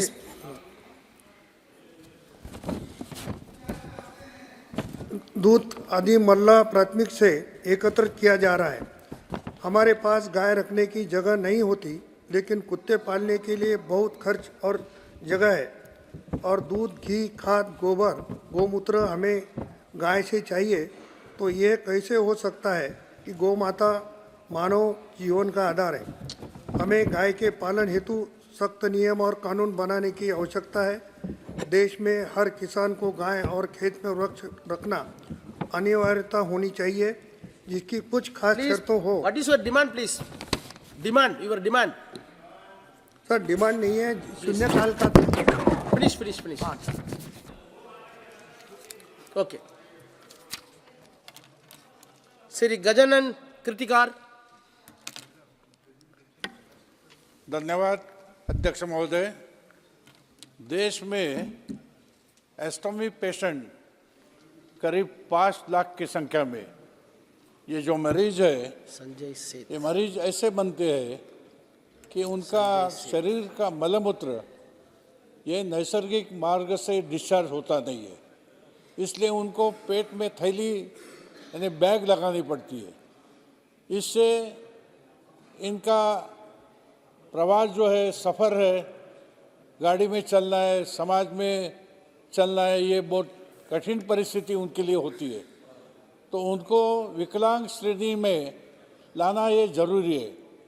ये लगातार स्वास्थ्य मंत्रालय से मैं मांग करता रहा हूँ। आज लगातार 3 बरस हो गया, लेकिन उसकी कोई सुनवाई नहीं दी जा रही। अध्यक्ष महोदय, और एक मांग करता हूँ कि ये थैली का कीमत एक महीने में 3,000 रुपये आता है। 5 लाख की आबादी है देश भर में, तो ये निःशुल्क थैली ये मरीज को उपलब्ध किया जाए और उनको विकलांग श्रेणी में लाना है। ये मेरी मांग मैं प्रार्थना पूर्वक एक स्वास्थ्य मंत्रालय से करता हूँ। जय हिंद, जय महाराष्ट्र। Thank you. श्री संजय सेठ। आपका जोहार। झारखंड में जेएमएम कांग्रेस की सरकार के ऊपर रोजाना नए खुलासे हो रहे हैं। अभी कल भी खुलासा हुआ, वहां की पूर्व की सरकार व्हाट्सएप पे चलती थी, ट्रांसफर, पोस्टिंग, और वहां जेएसएससी का जो पेपर लीक हुआ, 9 लाख छात्रों का भविष्य अंधकार में था। मुख्यमंत्री के सहयोगी विनोद सिंह के घर से ईडी ने वो एडमिट कार्ड बरामद किए, चैट्स बरामद किए, आमने सामने बैठाकर ईडी ने पूछताछ की। अब बताओ, जेएससी के जो एडमिट कार्ड है उनके सहयोगी से यहां बरामद हो, यह तो गंभीर घटना है। मैं आपसे सदन से मांग करना चाहता हूं, पूरी घटना जो पेपर लीक की हुई है, जो उस चैट से बरामद हुआ है, उस पूरे घटना का सीबीआई से जांच कराई जाए, क्योंकि झारखंड के 9 लाख जो युवा हैं वो सड़क पर है। मेरी यही डिमांड है। Thank you. श्री संतोष पांडे। सम्माननीय सभापति महोदय, मैं आपका आभारी हूं। मैं सबसे पहले इस देश के प्रधानमंत्री माननीय नरेंद्र मोदी जी को धन्यवाद देना चाहूँगा कि मेरे क्षेत्र कवर्धा में बहुत ही शानदार केंद्रीय विद्यालय 25 करोड़ की लागत से और भव्यता के साथ बनकर तैयार हो गया है। अभी सौभाग्य से माननीय केंद्रीय मंत्री श्री धर्मेंद्र प्रधान जी भी यहाँ उपस्थित है। मैं उनका आभारी हूँ, उनका सहयोग रहा। महोदय, मेरी जो मांग है, अब राजनांदगांव जो लोकसभा क्षेत्र है वो 4 जिलों में विभाजित हो गया है। अब मानपुर मोहला चौकी में एक केंद्रीय विद्यालय और एक नवोदय विद्यालय की स्थापना की जरूरत है, और साथ ही साथ एक जो दूसरा जिला बना है खैरागढ़ में भी केंद्रीय विद्यालय और नवोदय विद्यालय की सख्त आवश्यकता है। दोनों संवेदनशील क्षेत्र है और दोनों ही आदिवासियों से और भरा हुआ क्षेत्र है। ऐसे उन लोगों को लाभ मिले। मैं चाहूंगा कि माननीय सम्माननीय मंत्री जी यहाँ उपस्थित हैं और इसको अनुमति प्रदान करेंगे और उद्घाटन भी करेंगे हमारे कवर्धा का। यही मैं आपसे निवेदन करता हूँ। तो रमेश मान जी। धन्यवाद चेयरमैन साहब, मुझे बोलने का मौका दिया। सर, 2016 में नवरंगपुर, जयपुर और जयपुर मालकानगिरी रेलवे लाइन के लिए एमओयू साइन हुआ है उड़ीसा गवर्नमेंट और रेलवे के बीच। मैं धन्यवाद दूंगा केंद्र सरकार को, इस बजट में, इंटरिम बजट में जयपुर, नवरंगपुर और जयपुर मालकानगिरी के लिए बजट प्रोविज़न किए हैं। इस प्रोजेक्ट को मेरा निवेदन है जितना जल्द हो सके इस प्रोजेक्ट को प्रारंभ किया जाए। धन्यवाद चेयरमैन साहब। डिक्लेयर। यस, संजय जादव। संजय जावद। अध्यक्ष महोदय, धन्यवाद। मैं आपको ध्यान एक महत्व के विषय पर आकर्षित करना चाहूँगा। मेरे संसदीय क्षेत्र परभनी महाराष्ट्र में तहसील पूर्णा अंतर्गत एक रेलवे जंक्शन है और उस रेलवे जंक्शन के अंदर रोज़ का 80,000 लीटर का डीजल सप्लाई किया जाता है, लेकिन इस डीजल में बहुत सारी चोरियां हो चुकी है। कम से कम 300 करोड़ का घोटाला इस स्टेशन के अंतर्गत हुआ है। तो इसकी जांच अच्छी तरीके से हो और जो भी दोषी है उनके ऊपर सख्त से सख्त कार्रवाई हो। मैं आपसे इसकी मांग करता हूं। धन्यवाद। राजकुमार चाहर। धन्यवाद अध्यक्ष जी, प्लीज आपने मुझे बोलने का अवसर दिया। मैं सबसे पहले तो देश के यशस्वी प्रधानमंत्री आदरणीय श्री नरेंद्र मोदी जी को हृदय से धन्यवाद देना चाहता हूं कि खेलो इंडिया के अंतर्गत आज पूरी दुनिया में भारत हर क्षेत्र में आगे बढ़ रहा है। हमारे नौजवान आगे बढ़ रहे हैं खेल के हर क्षेत्र में। मैं आगरा जिला की चर्चा करना चाहता हूं। आगरा एक अंतर्राष्ट्रीय स्तर का जिला है। आगरा में विश्व प्रसिद्ध ताजमहल है, जहां पूरी दुनिया के पर्यटक आगरा के अंदर ताजमहल देखने आते हैं। वहीं आगरा में फतेहपुर सीकरी जो मुगल काल में भी भारत की राजधानी रहा है, वो भी विश्व प्रसिद्ध एक स्थल है। उसको भी देखने के लिए, फतेहपुर सीकरी को देखने के लिए पूरी दुनिया के पर्यटक आते हैं। मैं आपके माध्यम से सरकार से अनुरोध करना चाहता हूं कि आगरा में अंतर्राष्ट्रीय स्तर का कोई स्टेडियम नहीं है। अंतर्राष्ट्रीय जिला है लेकिन स्टेडियम कोई अंतर्राष्ट्रीय स्तर का नहीं है। आगरा ने क्रिकेट के क्षेत्र में, हॉकी के क्षेत्र में, एथलेटिक्स में, अन्य खेलों में भी बहुत बड़े बड़े खिलाड़ी दिए हैं भारत को। तो मेरी आपके माध्यम से मैं सरकार से मांग करता हूं, विनम्र प्रार्थना करता हूं कि एक अंतर्राष्ट्रीय स्टेडियम और स्पोर्ट्स कॉलेज आगरा को दिया जाए। यही मेरी आपसे आग्रह है। Thank you. धन्यवाद। श्री हाजी रहमान प्लीज। अध्यक्ष महोदय, जो हमारे सरकारी कर्मचारी हैं और रिटायर्ड हो गए हैं, उनकी डिमांड है कि ओल्ड पेंशन स्कीम लागू की जाए। अभी कुछ दिनों पहले दिल्ली के अंदर जो रिटायर्ड कर्मचारी है उन्होंने भारी प्रदर्शन किया था। मैं समझता हूं कि कुछ स्टेट के अंदर ओल्ड पेंशन स्कीम लागू है और कुछ स्टेट के अंदर नहीं है, और इसी तरीके से सेंट्रल गवर्नमेंट भी ओल्ड पेंशन स्कीम लागू नहीं करती है। मेरा अनुरोध है कि ओल्ड पेंशन स्कीम सेंटर में भी और इसके अलावा जो दूसरी स्टेट हैं जहां पर ये लागू नहीं है, इस तरह का कानून बनाया जाए कि सेंटर में भी लागू की जाए, और जो स्टेट नहीं लागू कर सके उनको भी हिदायत दी जाए कि ओल्ड पेंशन स्कीम लागू की जाए। धन्यवाद। Thank you. Shri Devji Patil please. धन्यवाद सभापति महोदय। सभापति महोदय, कोऑपरेटिव के माध्यम से लोगों को बहुत लूटा जा रहा था, जिसका पुराना एक किस्सा अभी महाराष्ट्र का भी आया। सेम आदर्श कोऑपरेटिव बैंक हमारे वहाँ राजस्थान में और पूरे भारत में कई लोगों का उन्होंने पैसा ले लिया और आज वापस नहीं लौटा रहे। उसका एकमात्र कारण है उनकी प्रॉपर्टी सीज है। सभापति महोदय, उस प्रॉपर्टी को सभी को एक जगह पे लाके अगर बेच के लिक्विडेटर को पैसा देंगे तभी जाके वो उसका पैसा लोगों तक पहुंच पाएगा। कई लोगों ने अपना पेट काट करके, कई लोगों ने अपनी जो बचत है उस बचत को वहां पे रखा, लेकिन आदर्श के अंदर उनके जो सपने थे वो सपने सारे डूब गए। सभापति महोदय, हम यहाँ पे 1 मिनट की चर्चा करते हैं, लेकिन 1 मिनट में मेरा एक निवेदन है। सभापति महोदय, डिमांड वही है। पिछले बहुत समय से हम ये डिमांड कर रहे हैं कि आदर्श का पैसा उन लोगों को मिले, लेकिन लिक्विडेटर ये कह रहा है कि मेरे पास में कुछ नहीं है। वो कह रहा है मेरे को ऑफिस चलाने के लिए मेरे पास में पैसे नहीं है। मैं आपके माध्यम से सरकार से अनुरोध करूंगा कि आदर्श का पैसा दिलवाने के लिए जैसे सहारा का पोर्टल बनाया वैसे कोई भी एक सिस्टम बना के उन लोगों को पैसा मिले, ताकि आदर्श में जिनका पैसा डूबा है वो बेचारे अपनी जान ना गवाएं और वो अपने आप को बचा पाए। Thank you. मैं ये डिमांड कर रहा हूं। बहुत बहुत धन्यवाद। श्रीमती सुमति। Thank you very much, Chairperson. Sir, the long-awaited MRTS Phase 2 extension project from Velachery to St. Thomas Mount train station has begun long ago, since way back in 2008. Since 2019, I've been representing the completion of this project, urging the Union government through letters submitted to Honorable Railway Ministers, and an issue I have raised it in under the Rule 377, but still the work has not yet been speeded up and it's been lagging far behind. So the 5-kilometer stretch from Velachery to St. Thomas Mount is a major artery route, and it has been a constant demand from my constituency people to complete it urgently.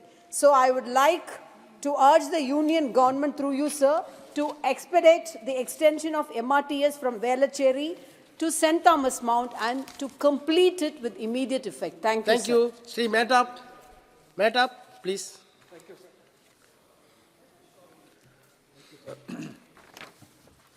According to the National Sample Survey Organization, India has around 40 lakh domestic workers, and nearly 2/3 of them are women. The rampant abuse and mistreatment of domestic workers at the hands of employers are raising serious concerns about the violation of basic human rights. The recent spurt in cases of maid abuse in Delhi has brought to the forefront the need to bring a centralized legislation to protect their rights and regulate this largely unregulated industry. The absence of such a law leaves domestic workers vulnerable and exposes them to abuse and exploitation. There are steps which government need to take for the welfare of domestic workers. 1. The placement agencies to be regulated. 2. The government to link up with social workers for protecting the workers. 3. There is a need for authentic data for domestic workers. I urge the government to come up with a separate comprehensive law covering the entire gamut of provisions which must be brought in to protect domestic workers from exploitation. Thank you. Thank you, sir. Shrimati Supriya Sule. मेरे निर्वाचन क्षेत्र में दौंड तहसील है और दौंड तहसील में वरवन और पाटस नाम के 2 छोटे गांव है, लेकिन बहुत महत्वपूर्ण गांव है और वहाँ से एक बड़ा हाईवे जाता है और बहुत सालों से लोगों की मांग है कि वहाँ पाटस और वरवन का जो अंडरपास है, वहाँ का जो ब्रिज है, वहाँ से वो एंट्री अंडरपास की बड़ी होनी चाहिए। ये मांग पेंडिंग है, मेरी सरकार से विनती है। और वहीं पास में दौंड स्टेशन है, वहाँ से रोज बहुत सारे बच्चे किसान पूना जाते हैं। वहाँ की जो डेम्यू ट्रेन है, DMU ट्रेन जो आज जाती है, वो टाइम से नहीं चल रही है। तो मेरी गडकरी साहब से और अश्विनी वैष्णव जी से विनती है कि दौंड तहसील के लिए थोड़ा वक्त निकाले और ये जो ब्रिज है उसके अंडरपास के बारे में सोचे। उसको बड़ा करना बहुत ज़रूरी है पाटस और वरवन में, और वो जो ट्रेन है वो टाइम से चले क्योंकि बच्चों का बहुत नुकसान हो रहा है sir. Thank you. Thank you. Shri Sunil Kumar Singh. धन्यवाद सभापति महोदय। मैं आपका ध्यान एक मेरे क्षेत्र में कल घटना घटित हुई है उग्रवाद की ओर ले जाना चाहूँगा। झारखंड के चतरा लोकसभा क्षेत्र के चतरा जिला में कल उग्रवादी घटना में 2 पुलिस बल मारे गए। एक तो पहले उनके प्रति श्रद्धांजलि अर्पित करता हूं और घायल पुलिस जवानों का अच्छी चिकित्सा। मान्यवर, मैं ये बताना चाहता हूं कि ये घटना अफीम की खेती बड़े पैमाने पर हो रही थी, सैकड़ों एकड़ जमीन में, और उसको समाप्त करने के लिए चतरा पुलिस लगातार अभियान चला रहा था। लेकिन यहाँ एक बात सामने आती है कि इतने बड़े क्षेत्र में लगभग सैकड़ों एकड़ जमीन में अफीम की खेती की जा रही है और वो भी वन भूमि में। तो वन भूमि की अधिकारियों की संलिप्तता के बिना ये नहीं हो सकता, और चतरा पुलिस के पास इतने संसाधन नहीं हैं कि वो इस अफीम की खेती को समाप्त करे, क्योंकि ये गिरोह अंतर्राष्ट्रीय साजिश का है और टेरर फंडिंग से जुड़ा हुआ है। इसलिए मैं आपके माध्यम से भारत सरकार के होम मिनिस्ट्री से मांग करता हूं कि इसको नारकोटिक्स डिपार्टमेंट से जांच कराएं और साथ ही साथ वन भूमि में कैसे खेती हो रही है इसकी जांच की जाए, ताकि लोगों को न्याय मिले और उग्रवाद पनपने के पहले ही समाप्त हो सके। धन्यवाद। मगेश साहू। श्री मगेश साहू प्लीज। मान्यवर चेयरमैन सर, आपण को बहुत बहुत बधाई, धन्यवाद। आपण एभली एक प्रसंग संपर्क में मो अंचल ढेंकानाल लोकसभा क्षेत्र जातीय राजपथ 55 कटक ठारू संबलपुर ये एक मरण जनतार पलटि। दैनंदिन जीवन में मृताहत होउछि। अनेक बार मान्यवर मंत्री सहित आलोचना पर्यालोचना होती एवं मोर नेता श्रीजुक्त भर्तृहरि महताब नेतृत्व में गडकरी सहित बारंबार आलोचना पर 5 वर्ष बीतवाक जाउछि। अद्यावधि से कार्यक्रम एभली शिथिल गति मंथर गति चली संभावना नहीं। मार्च 2024 सुधा शेष होगापी आम समस्ते शुणुचु यह एक लाइफ लाइन कटक संबलपुर दैनंदिन जीवन में कोस्टाल एवं वेस्टर्न ओडिशा को जोगाजोग करुवा। एठारे प्रश्न उठुची जो लोकसभा क्षेत्र समग्र भारतवर्ष को आलोकित करने सहित 1,00,000 कोटी टंका राजस्व प्रदान करिथाए। एठारे किभली भाव में केउ कारणरू सबु क्षेत्र में मोदी ग्यारंटीर हिसाब थिला बेले जातीय राजपथ संपूर्ण होगापी मोदी ग्यारंटी बदौए जातीय राजपथ 55 को कार्यकारी करा जाउ नहीं। मु आशा करी केंद्र सरकार एप्रति जत्नवान हेबे ए कार्य को तुरंत शेष करने केंद्र सरकार निश्चित भाव में पदक्षेप नेबे। धन्यवाद। जय जगन्नाथ। वंदे उत्कल जननी। श्रीराम अपा बाणे। धन्यवाद सभापति महोदय। मेरे चुनाव क्षेत्र में पनवेल से करजत तक नया रेलवे मार्ग का काम चालू है और लोनावाला से पूना तक तीसरा और चौथा ट्रैक को 2017 में मंजूरी मिली है। अगर करजत से लोनावाला तक रेलवे मार्ग का सर्वे कर उसकी लाइन बढ़ाई दिया जाए तो अभी नया एयरपोर्ट पनवेल में बन रहा है, तो पनवेल से सीधा पुणे तक फास्ट ट्रेन चला सकते या लोकल चला सकते। इस मार्ग पर कर्जत से लोनावाड़ा तक नया मार्ग का DPR बनाकर रेलवे विभाग अगर कार्रवाई की जा करते तो निश्चित रूप से लोगों को उसमें प्रवासी को राहत मिलेगी। धन्यवाद। श्री राम शिरोमणि वर्मा। बहुत बहुत धन्यवाद सभापति महोदय। मेरे संसदीय क्षेत्र श्रावस्ती के बहुत ही गंभीर मुद्दे पर जनपद बलरामपुर के विकासखंड पचपड़वा, हरैया, सतघरवा, जो तुलसीपुर, जो नेपाल सीमा से सटा हुआ गांव है, इन क्षेत्रों में जंगली तेंदुओं का आतंक बढ़ गया है।